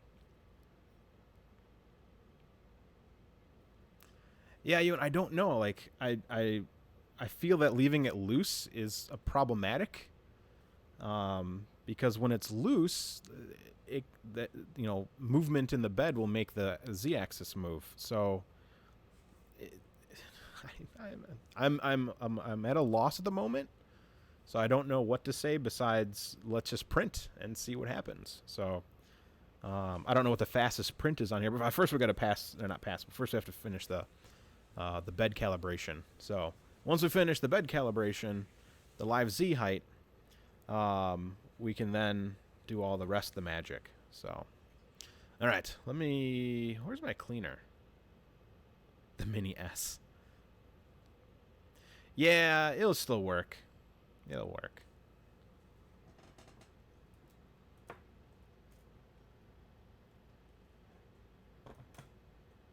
But I'll fix it anyway. You could add a washer. I mean, I think it's the compression of the plastic part. So as you're screwing tighter, the plastic part's twisting. There's no steel. It's not a metal 90-degree bracket holding its place. It's a flat piece of metal, and then the 90-degree part is a piece of plastic on it. So it's you know, and it could be because the feet aren't balanced. So I don't. We'll figure it out. We will figure it out. My favorite ambient temp is the ambient temp in my basement, which is like 17C. All right, it passed, but the screw is basically loose. So, yeah.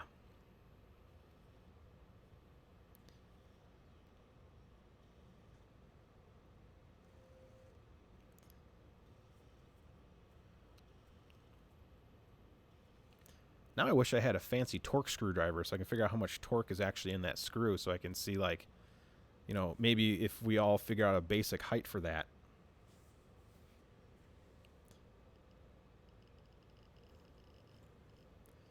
We'll start down here.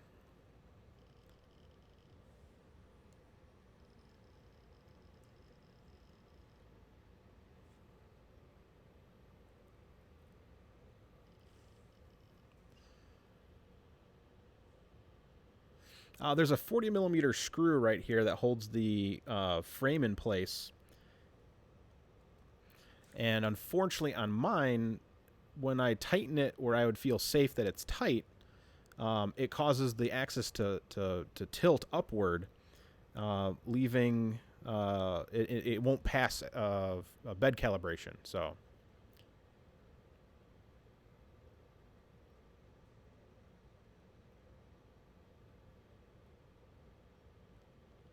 it's going good, Chris.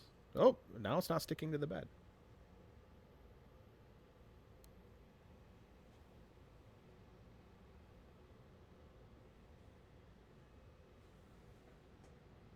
Now the motor stopped moving. So the motor has completely stopped moving, and I have a thermal runaway error.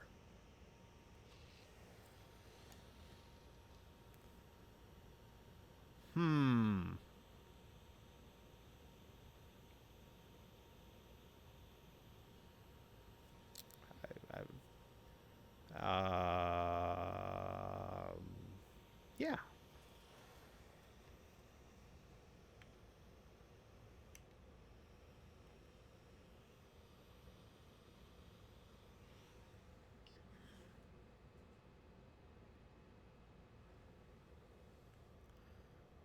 Okay. I have no idea what I did to this thing. It's completely stopped extruding for a second, and then it threw thermal runaway.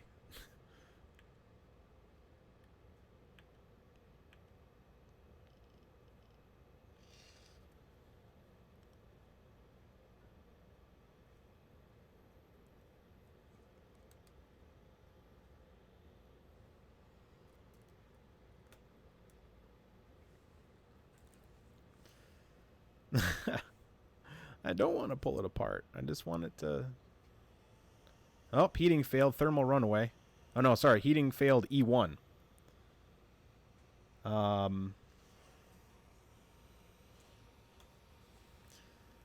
Yep. I guess I'm going to call support and figure out what's wrong with my Mini. Yep,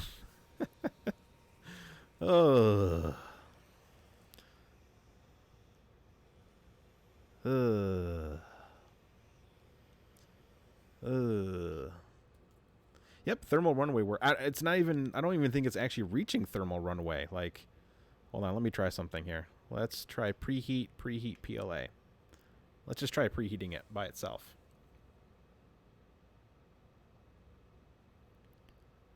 Okay.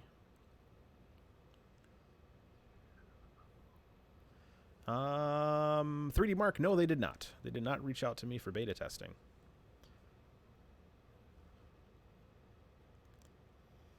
Oh, thermal runaway again. Okay. Well, I am done playing with the Mini. I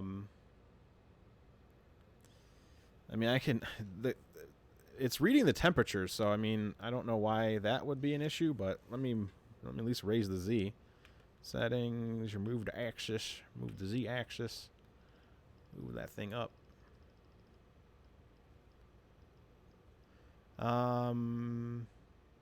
I already did a factory reset. That wasn't the issue. It was the single screw that causes the axis to twist. So let me raise that Z up. Okay, that's good enough. And let's power down.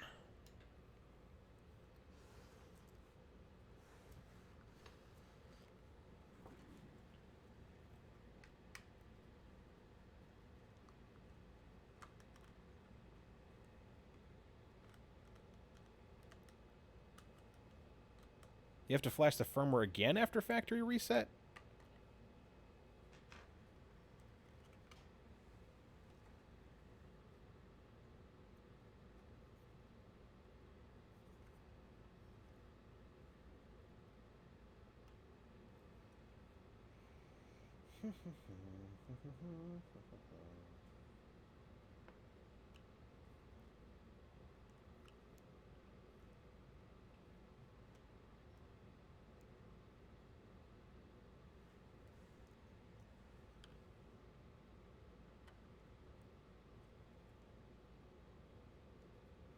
Nope, both thermistors are good.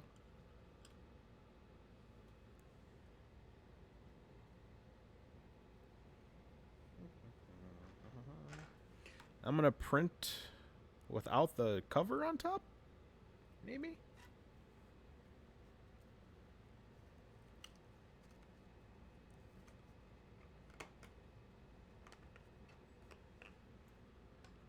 I'll do without the cable strain relief.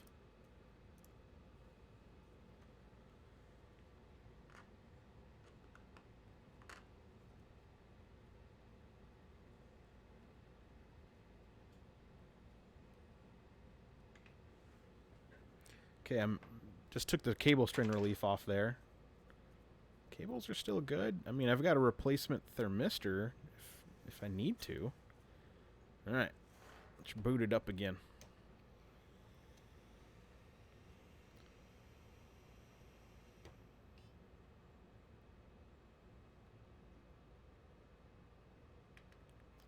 Preheat PLA.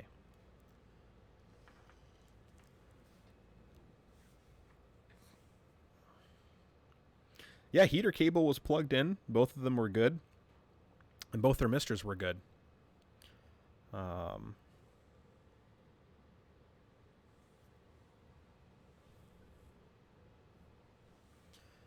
And it failed again. Heating failed E1 extruder.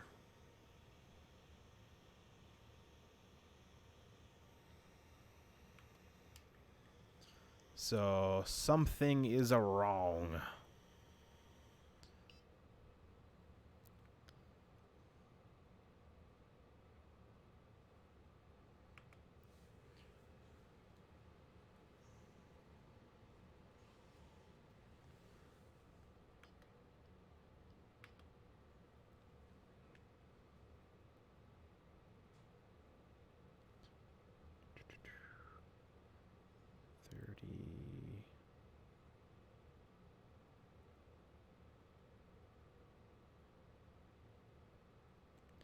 All right, I'm watching the heat up screen. The heater cartridge isn't warming up, and that's kicking in the failure. So it's not a bad thermistor. It's a bad, yeah, it's ice cold. Didn't even start warming. So the heater cartridge is bad.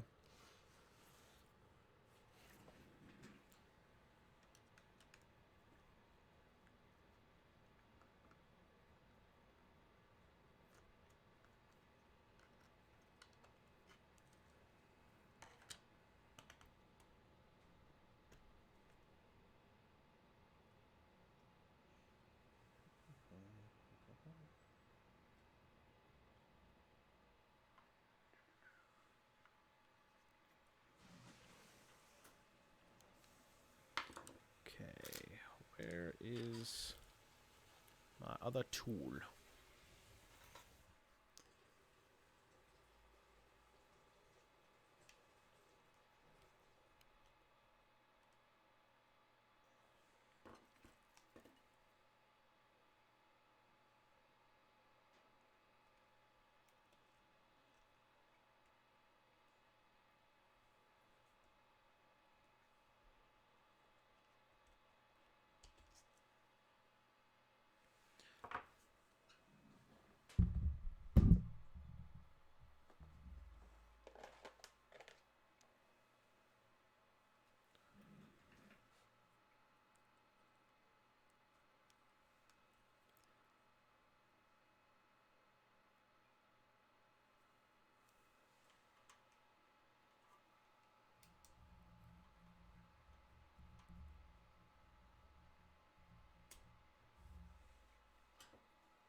flathead screwdriver.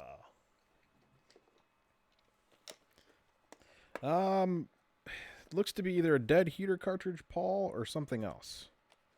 Don't know just yet. I'm testing a different heater cartridge.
Okay.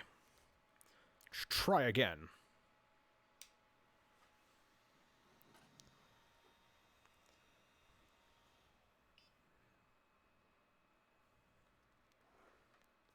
It did do it at first, which is weird.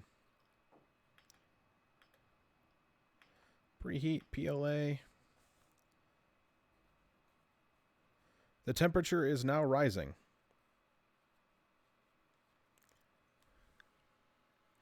It's definitely not the fuse, because now the temp is rising. So, bad heater cartridge? Blown heater cartridge? I don't know. It's heating up now. It's not erroring.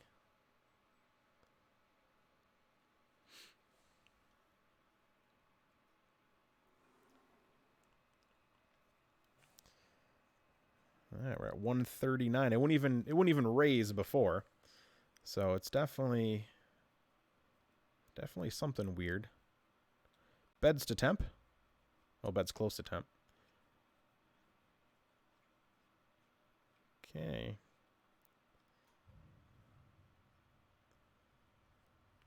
Yeah, it's definitely. I mean, I don't know if it's a firmware issue or not. I don't think you can burn out a heater cartridge with firmware. You can try. I don't know. Rather of my expertise. So 220, 219. Stabilizing the temp. There it is. We are all stable the temp. Okay. So let's kill this thing. It does heat up quick. Preheat, cool down. And I'm going to do something. Well, I have to wait for it to cool down. So I'm not really going to be able to print like this. It's going to be a second for me to swap out cables. And I mean, actually, it wouldn't be too bad. I could just got to pull the cable around this way and go around it through the cable thingy. I guess we'll do that. Let's do it.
I don't see anything wrong with this.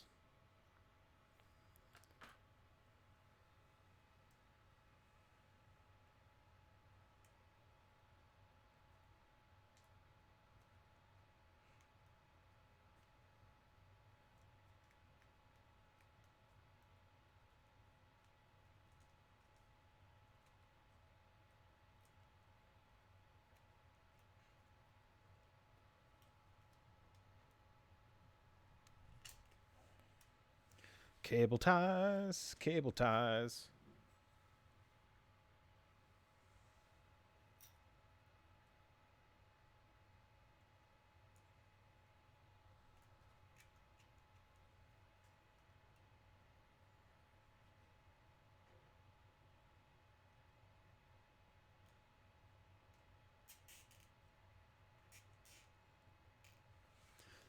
Okay, I can do that. Multimeter. Let's see, I want to do resistance, right? So I've got multimeter, resistance.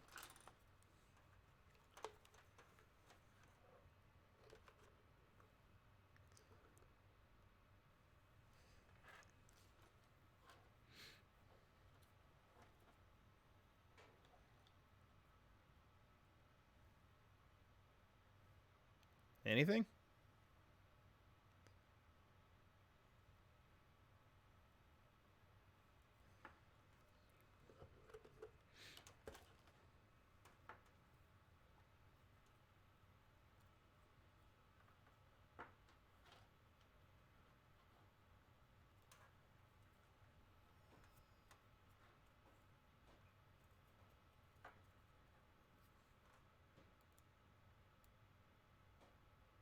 Yeah, it getting 17 ohms, 18 ohms, 19 ohms. It's jumping around. Okay.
40-watt cartridge.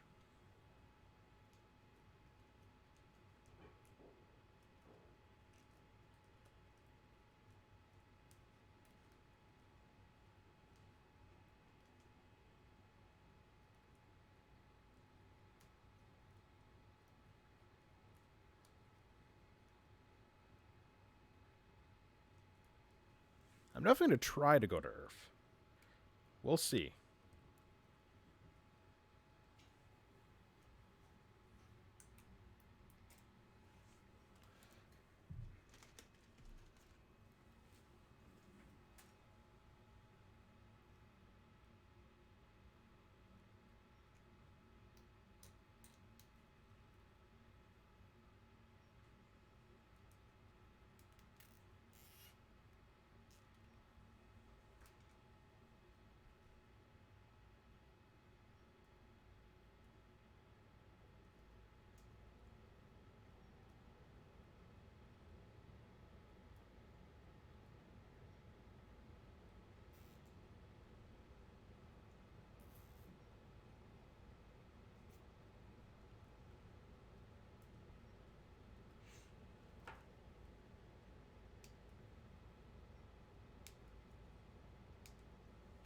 Okay.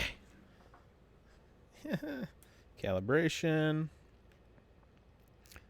First layer calibration. Next. PLA. Next. Next. Okay. Whew. They should send me a new mini. I don't know. I mean, I made it work. Yeah, I'm a little dumbfounded here. I've done this is a lot more work than I thought. I was like 15-minute build.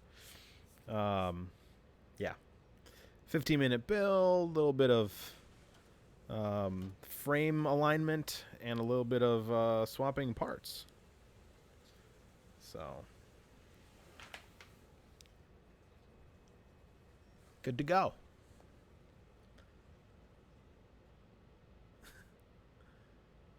All right. There we go. Hey, it's heating. It's heating. It's oozing and heating. Oozing. Oh, I've got filament, spiderweb, grossness. Okay. Hey, man, at least we know how to fix things. I mean, that's the whole point of all of this, is to build and test and check and do all that fun stuff. All right, it is to temp. It is homing. Hey, Graybeard. Yeah, I need to finish that bear. It's sitting right there. Maybe next week. All right, let me move this forward and over. Now we can pull filament better. Whew. See if it passes the first layer thingies.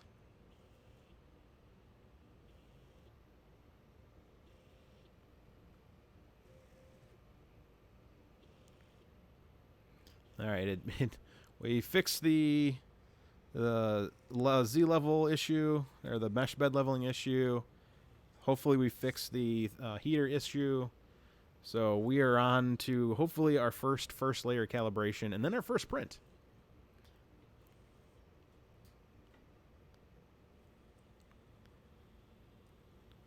Okay. Gotta spin that dial. I was at like -8 is where it was good. -0.8. Come on. Get down to that 0.8. There we go.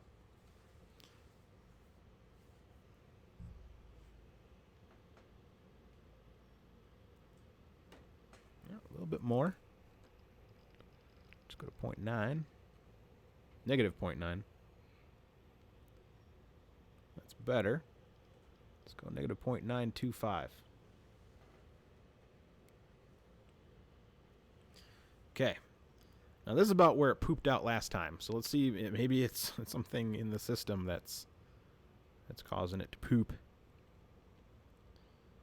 But it looks good. This is about where it goes. It just stopped moving, and then it freaked out, and then bleh. But it looks good.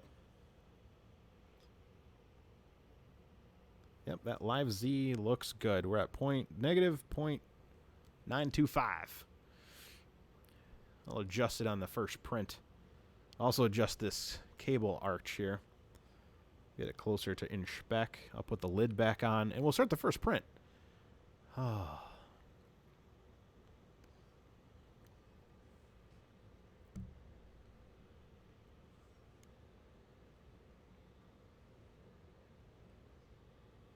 Yeah, it looks good. I think I got it.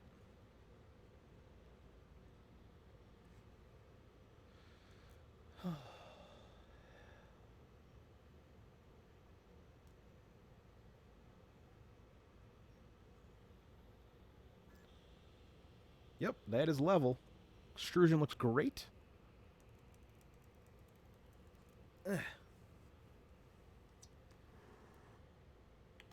Okay, first layer calibrated. Let me reset these cable lengths here. So let me move the Z up. So return, settings, move axis, move Z. And I didn't give up. I kept on going.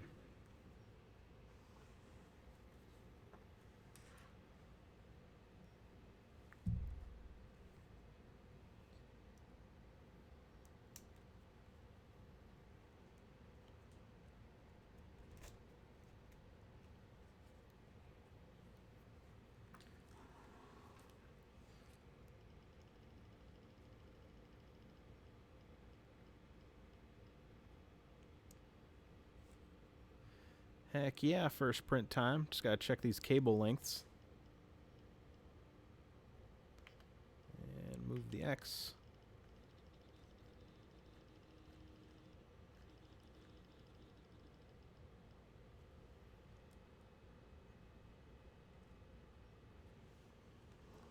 Okay, cable tie.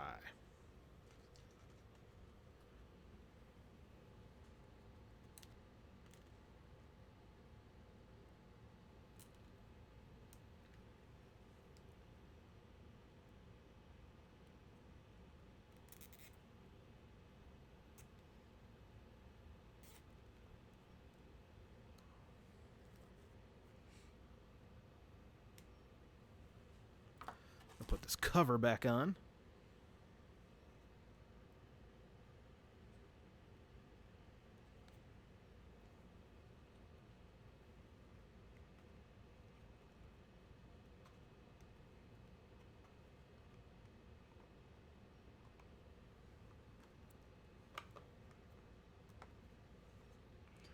Maybe I won't. That cable strain.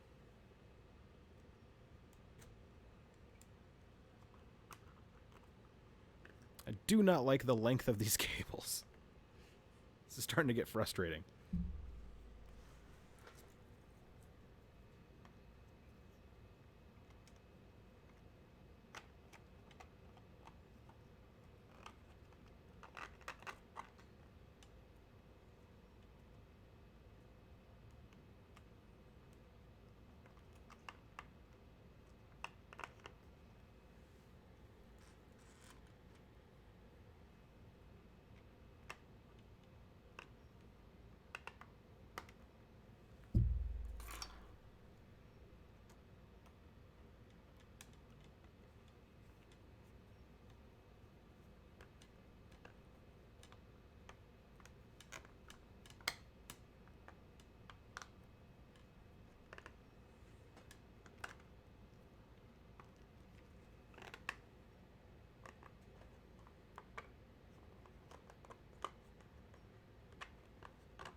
Okay, cover's back on. Whew. No USB. Okay, maybe there's files on the USB. Let's put it on.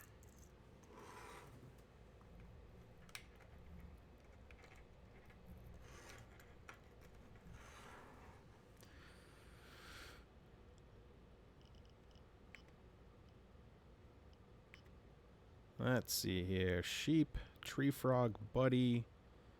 I guess buddy would probably be the fastest. Or the whistle. Let's do buddy. Oh, print time 1 hour and 59 minutes. That's not going to happen. Whistle. It's 32 minutes. Okay.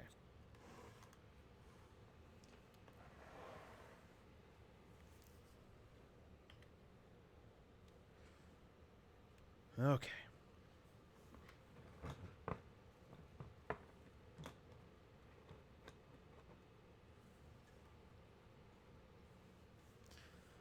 We did it. Let's see. Yep, cable strain, not happy. Dead. Heater cartridge. Missing screw. My 3 issues with the Mini. Oh. Yeah, ZZ, yeah, they definitely have to fix the cable length is atrocious. That's this is a 90-degree bend in the cable here. There's another one here. Even the box pinches quite a bit. So not a fan of the work put into making sure those little things were taken care of. having 3 90-degree bends in your cables. I mean, there's not gonna be any movement down here in the bed one on the box down here, but still, it's just such a sharp angle. And we saw one dead heater cartridge already. I'm definitely gonna reach out. Hopefully they. I mean, that's why I do these videos. There was no camera cuts or camera trickery here. I mean, everyone saw the issues happening as they happened, and the resolutions being resoluted as they happened. So I'll definitely voice my concerns like I always do. I'll also reach out to other people with minis and see if the cable is the same way as mine was, and to see if moving that one screw is the same and the feet being deformed so it's a little cattywampus. So I'm going to see what issues other people are having. I could have the anomaly. I could have the one person who was putting my box together was like, "Oh, this is for Chris." Yeah. So that didn't happen. It's not real. Yeah, there's a few things that I'm definitely not a fan of at the moment. So, but it's printing, and we fixed the dead heater cartridge, and we fixed the missing screw, and we fixed the other things that were wrong with it. So we fixed it. And I know the community will probably do some things to improve things here or there. Hey, Thomas.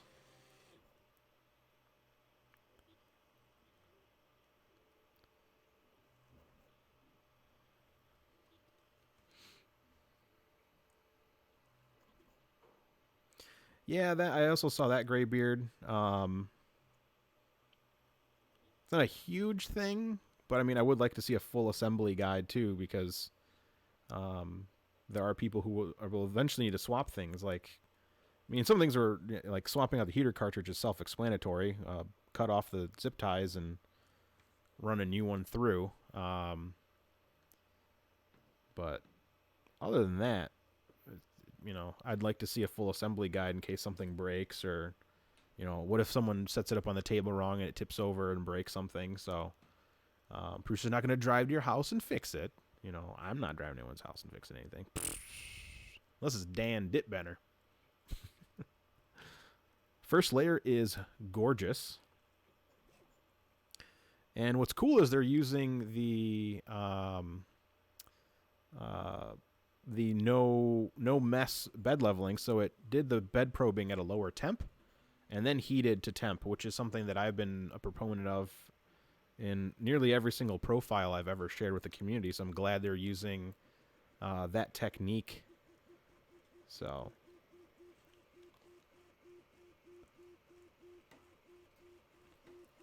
it is a little bit quieter than a Mark III, but the bearings are crunchy. I can hear the crunchiness of that X-axis. Let me move the microphone as close as possible.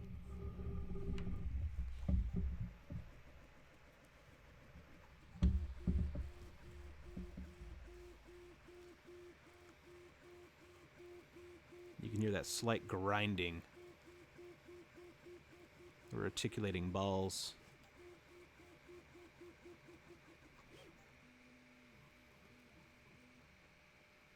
The layers are smooth.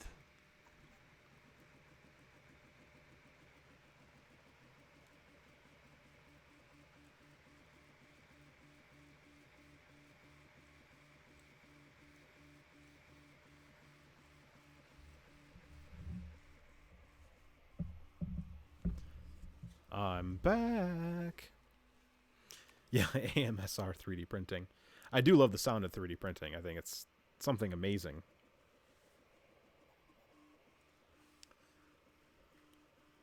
But layers look good. Yeah, the bearings, when I was sliding the X-axis back and forth, you can hear they're a little crunchy. I don't know if they're packed with grease. They look to be lubricated. So I am printing the whistle because it takes 39 minutes to print the whistle. And I might even speed it up a little bit. which in such a small area, I don't think speeding it up is going to really help too much. Let me turn this towards the crowd.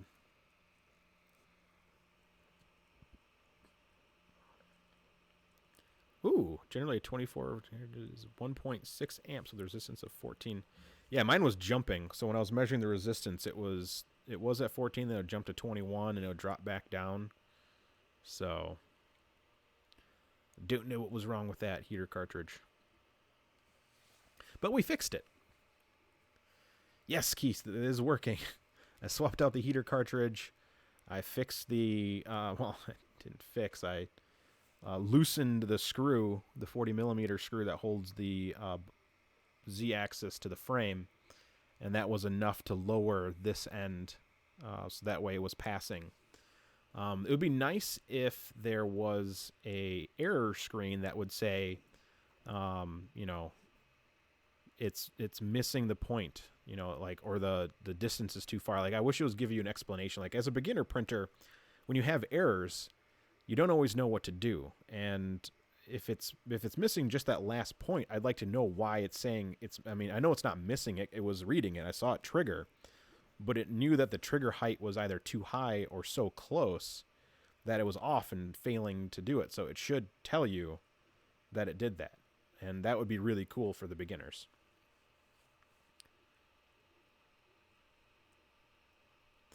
I think the print quality should be better on the Mini. Geared extruder and Bowden both lead to better extrusion overall. So the layers will look prettier.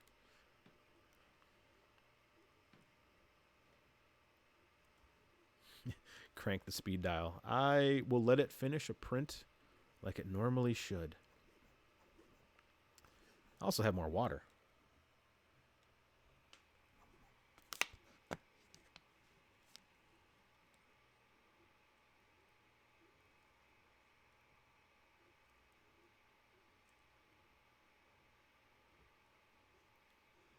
Oh man, you have to guide me through all that. I am the least experienced person when it comes to electronics. 3D printing was my first real electronics adventure.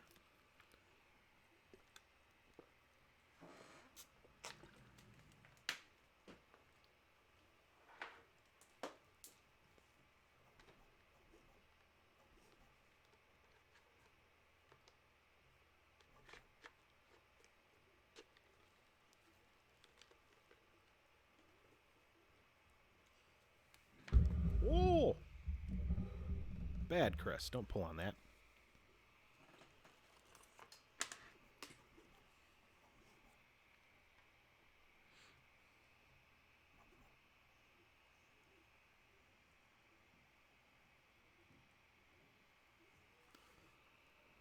Ooh, Paul, you got a Mini? How you liking it?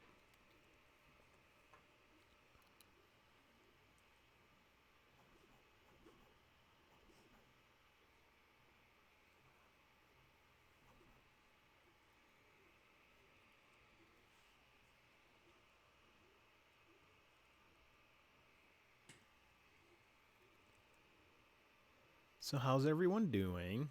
This thing's printing.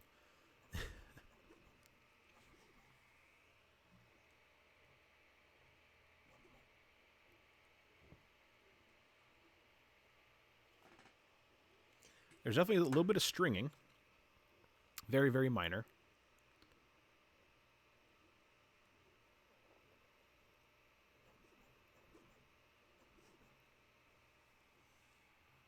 I did measure the resistance between the two ends of the wire, and it was jumping. So it was between 14 and 20 something, so it kept going up and down.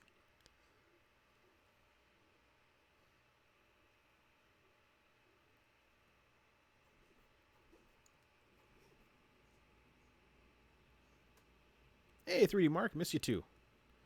Good night, Parjitter W. I don't know how to pronounce that. Pargetter. Pargetter? Well. Ooh, the Hermera on the ender. There we go.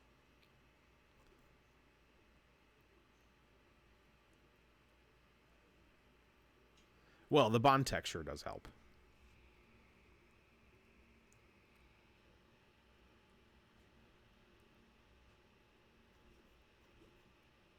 Oh, so you want me to... Oh, okay. I gotcha.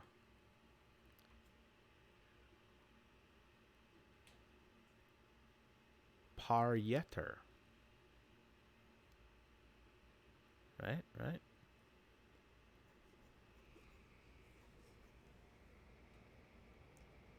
Yep, just some minor stringing.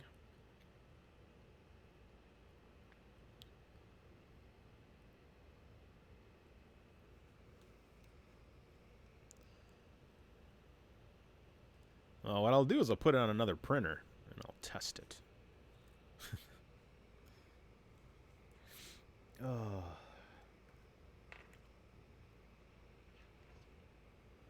Also bent the screwdriver head. Silly strong screws on those Phoenix connectors. Grr.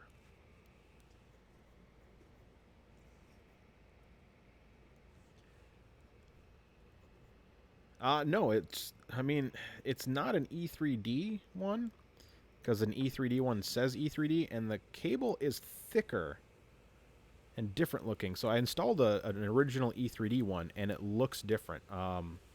The color is a little bit different. It's darker. This is like a brighter orange, so Prusa may be getting someone to manufacture these for them, and they're definitely not E3D heaters. So... hook up 12 volts. I don't want to get it hot in my hand. Yeah, it should run the pallet pretty well.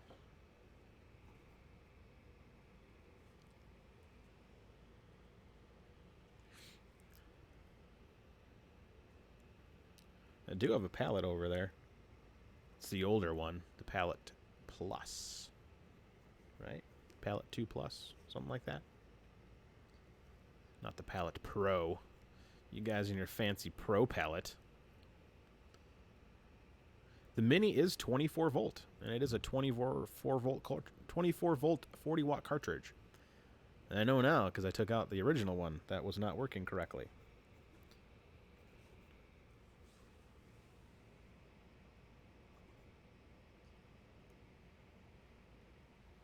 Looks like the profile has some Z-hop enabled.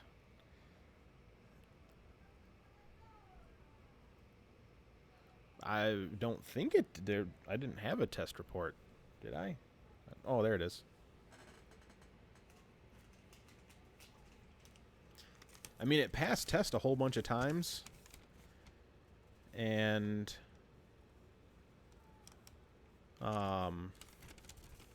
it heated up a bunch of times. Just died right in the middle of doing first layer calibration. Oh, SpaceX. Zerbo, if you need a taller Z, heck yeah. Why not? Get that big Z, get that sturdy frame. Get that Bondtech on there. It's a fierce set of things. Fierce set of features.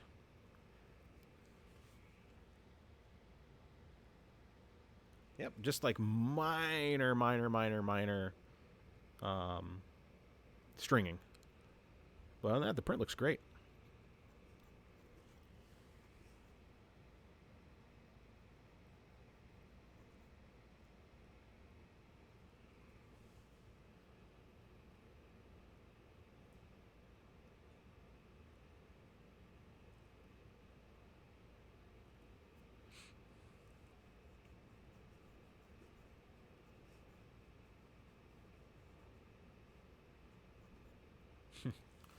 Yeah, I've never actually had a thermistor or a heater cartridge die. I've had thermistors die. Heater cartridge for me has been pretty flawless, but all mine have been E3D cartridges, so I don't know. Let me get this purge strip out of here. That's gonna annoy me.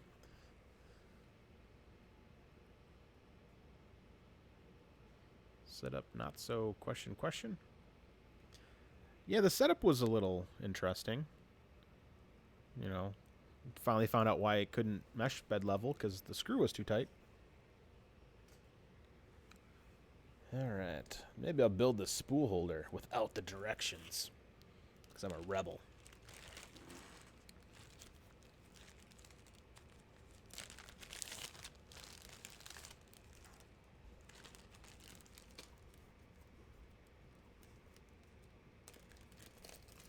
I've never had a well stack idea work. Ooh, look at this fancy thing. It's got rails to slide on.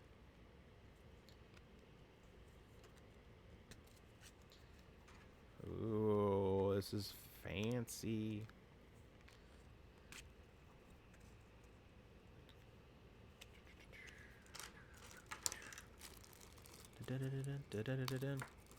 Nope, I've never built a hypercube either.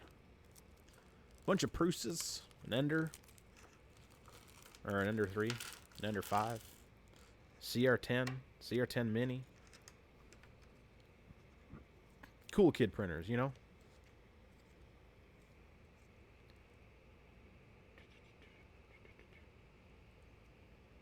What? Oh, look at that. That's a niffaroo.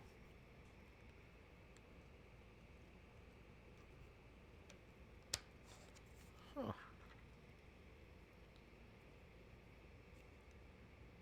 Huh.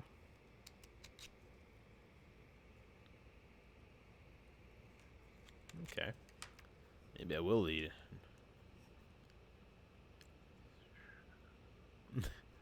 I think it should. Alright, spool holder preparation. Ooh.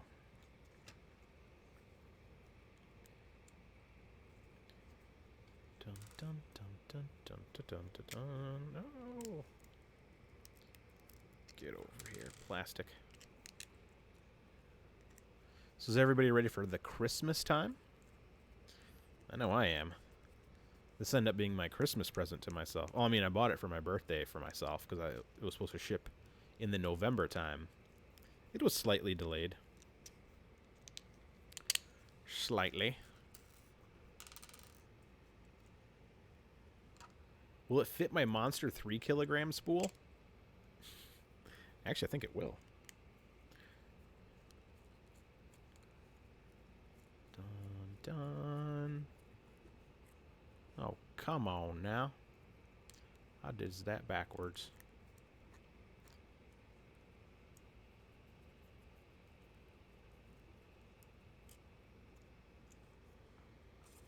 Okay. I see what they did there. So they only have to print one part. They did opposing hex holes. Ooh, I did get something fun today. I guess while this is printing, I'll share my box I got from LDO. Let me get a package knife. Ha! LDO.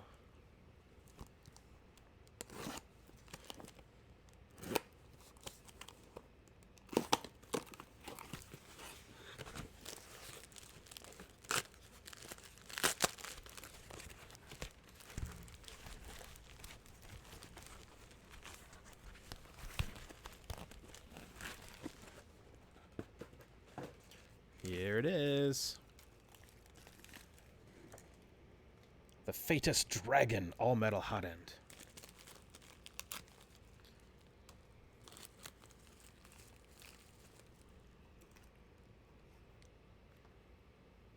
Check that out. Oh yeah. Copper block. Supported to the frame using the Mosquito style heat break. And it's exactly E3D V6 sized. Wow. That's pretty. That's very pretty. Take a picture of that.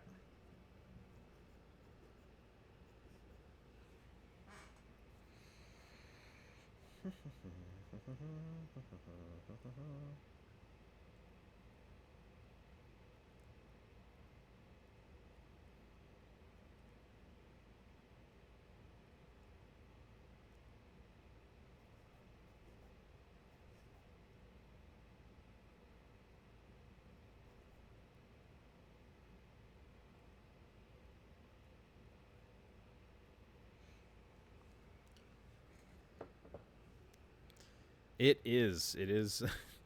It is a. It is a. Oh, it's more of an E3D mosquito.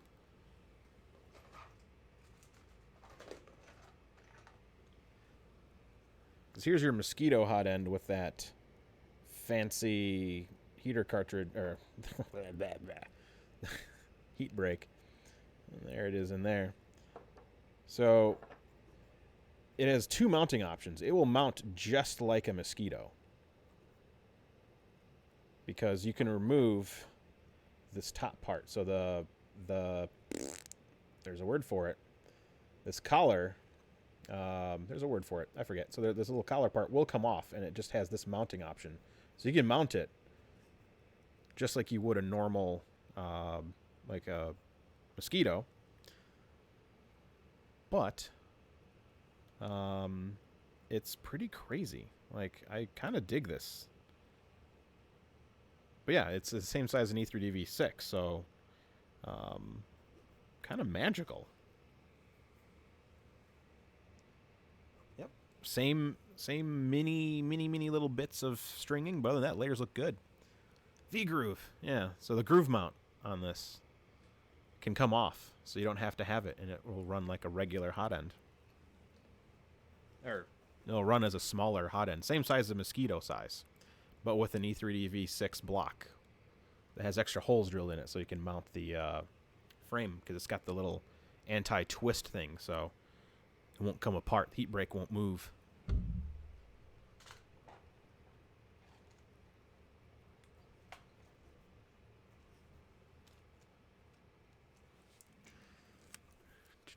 Put a nozzle on it, see if it fits. This nozzle is a smaller thread. Yeah, too tight. That's also the issue I've had with this brand.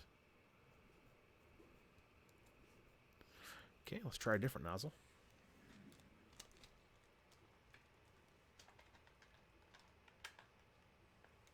Let's put a slice vanadium nozzle on there. That fits perfectly. Yep. Bottoms out just at the right height. This is nice.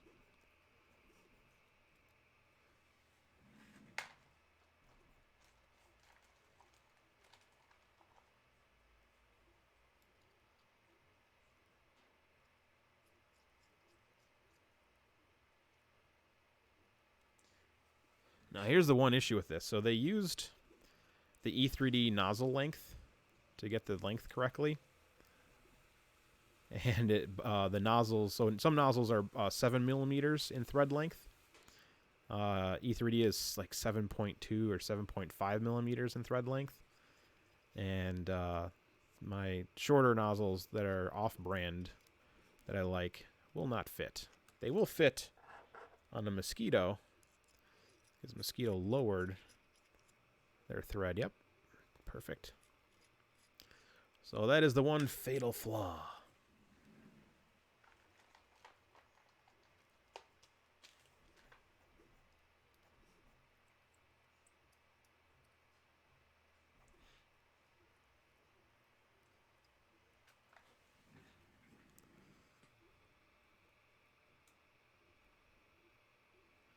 I wish I knew anything about the Copperhead. I know as much as anybody else. Like I talked to them, but I haven't gotten any juicy tidbits on it.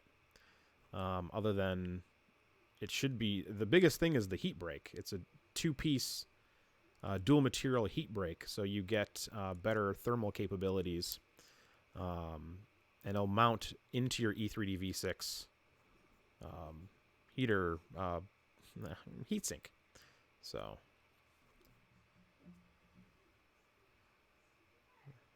all right. I'm gonna send some images. Let me. Oh gosh, I had 12 text messages while I was gone. That's what I get for disappearing to do a live stream.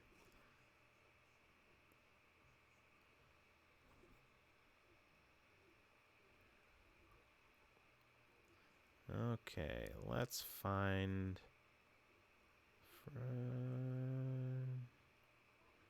There it is. Dun dun dun. Sending pictures to people. Dun Dun, dun, dun, dun, dun. Okay.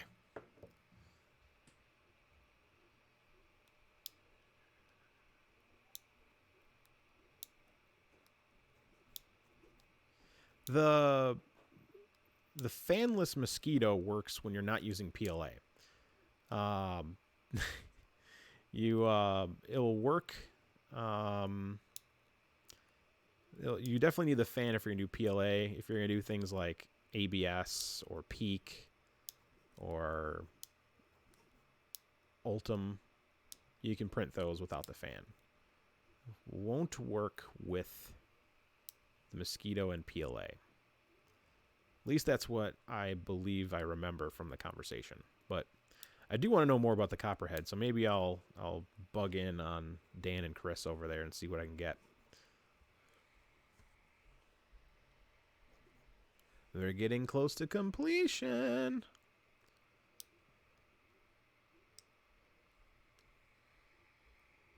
At least I think we are. Looks good.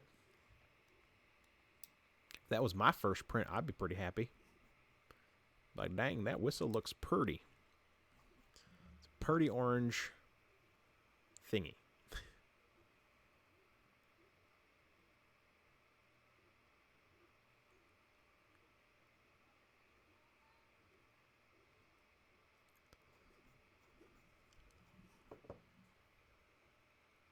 This is a really nice hot end, I have to admit. I cannot wait to put this on a Prusa and try it out.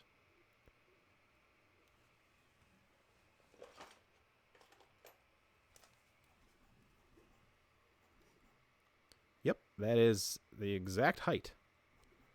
And it is a little bit thinner. It's not as fat. Let me grab... You know what? That's the one thing I don't know. I don't know where I left my calipers. Cleaned up down here. As you can tell, it's really clean down here. But I put my calipers somewhere and I can't find them.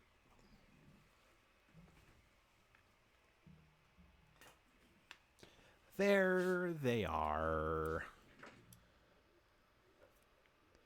0 E3D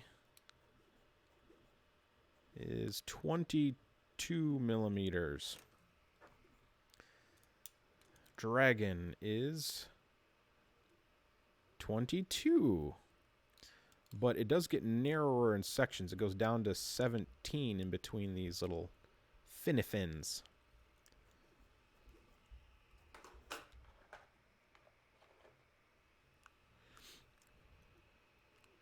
So Bowden fanless mosquito, an air pump part cooler tube. I wonder how fast you can print without stringing. No clue. You were working in hypotheticals here.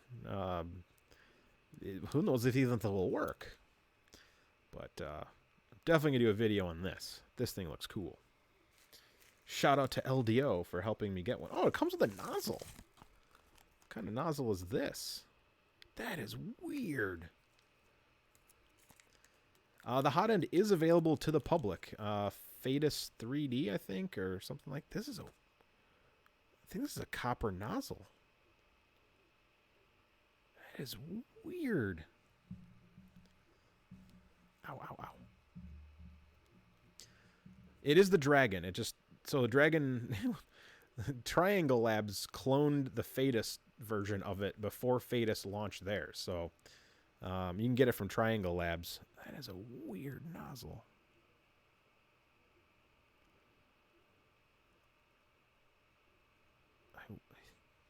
That is so weird. That's really weird. Huh. I'm gonna send some pictures.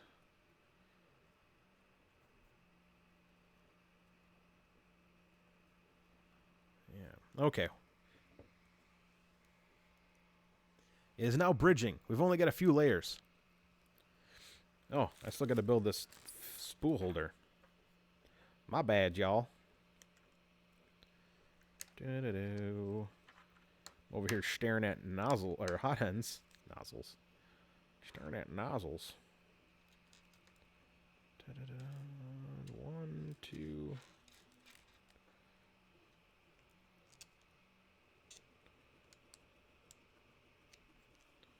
Oh yeah, putting on those final layers.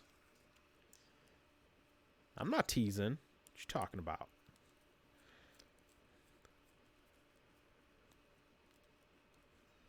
Okay.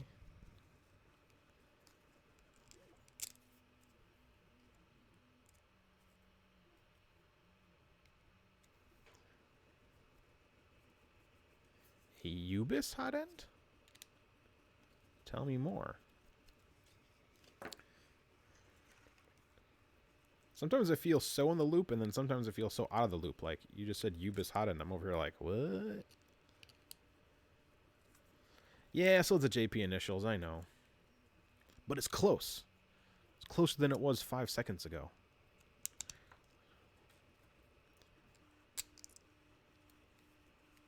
Dun, dun, dun.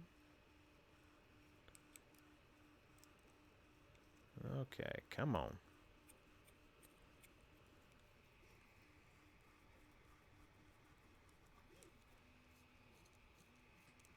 Yeah, you print that top layer. Man, I thought this mini stream was going to be like an hour and a half long. Nah.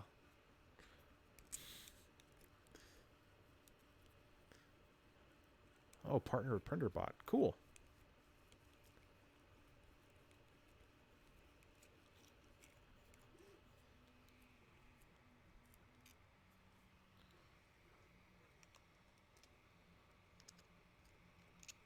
Yeah, maybe we should put the bearings in there.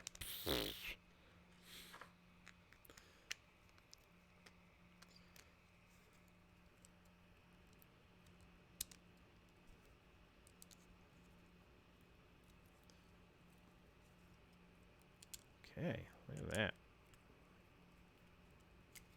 I've got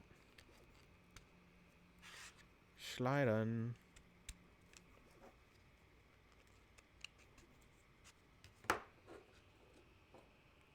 Then I got these little lockdown screws.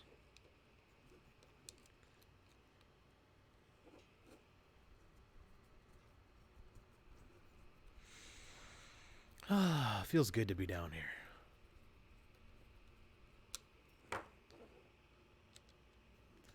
Let's see how many users we got on here. Million? 2 million? Can't even tell. Ooh. Oh, the microphone. It's just a Yeti microphone, man. It's a gaming mic for like all those gamers that use this thing. I tried to get the headset working and the monitor wouldn't work. I'm just going to get like a gaming headset with an, you know, microphone built on. I can't do this anymore. It makes builds suck a little bit. Like I tried to do wireless and the audio is just nah. So. Oh, it finished. It's done. First print. It only took a firmware reset.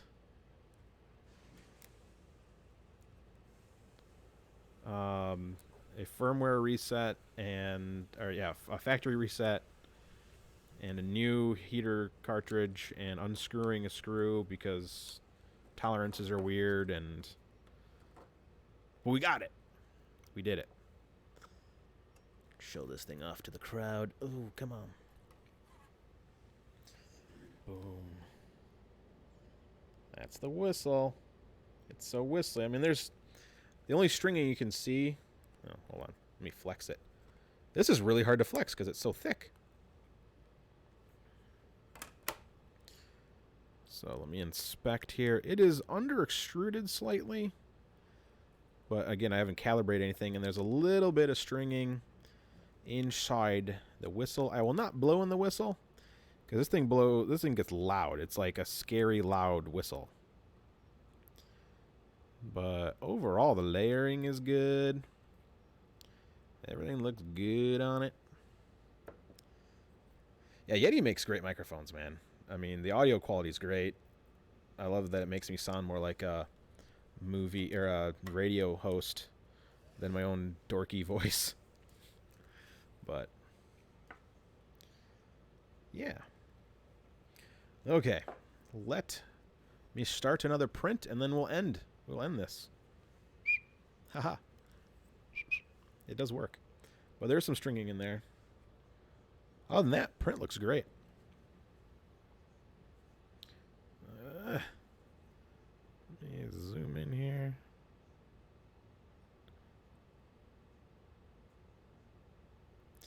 Okay, and then once I get one more test print out of this machine, I will run tests on this thing.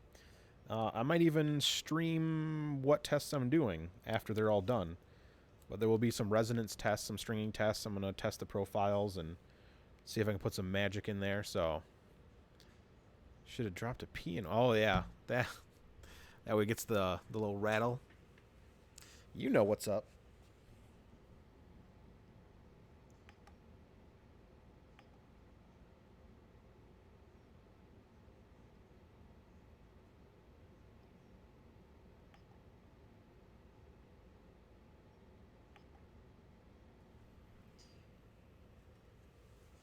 I'm going to print the sheep.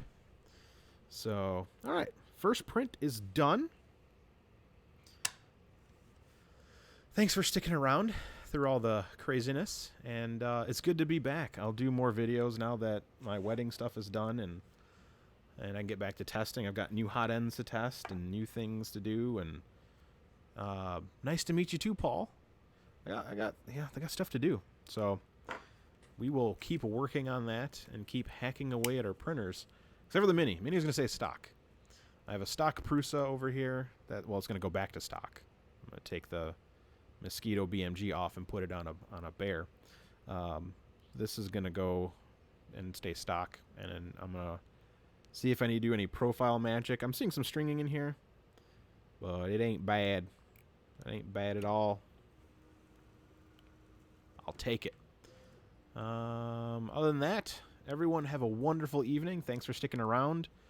And if I don't see you before Christmas time, have a happy Christmas time holiday season.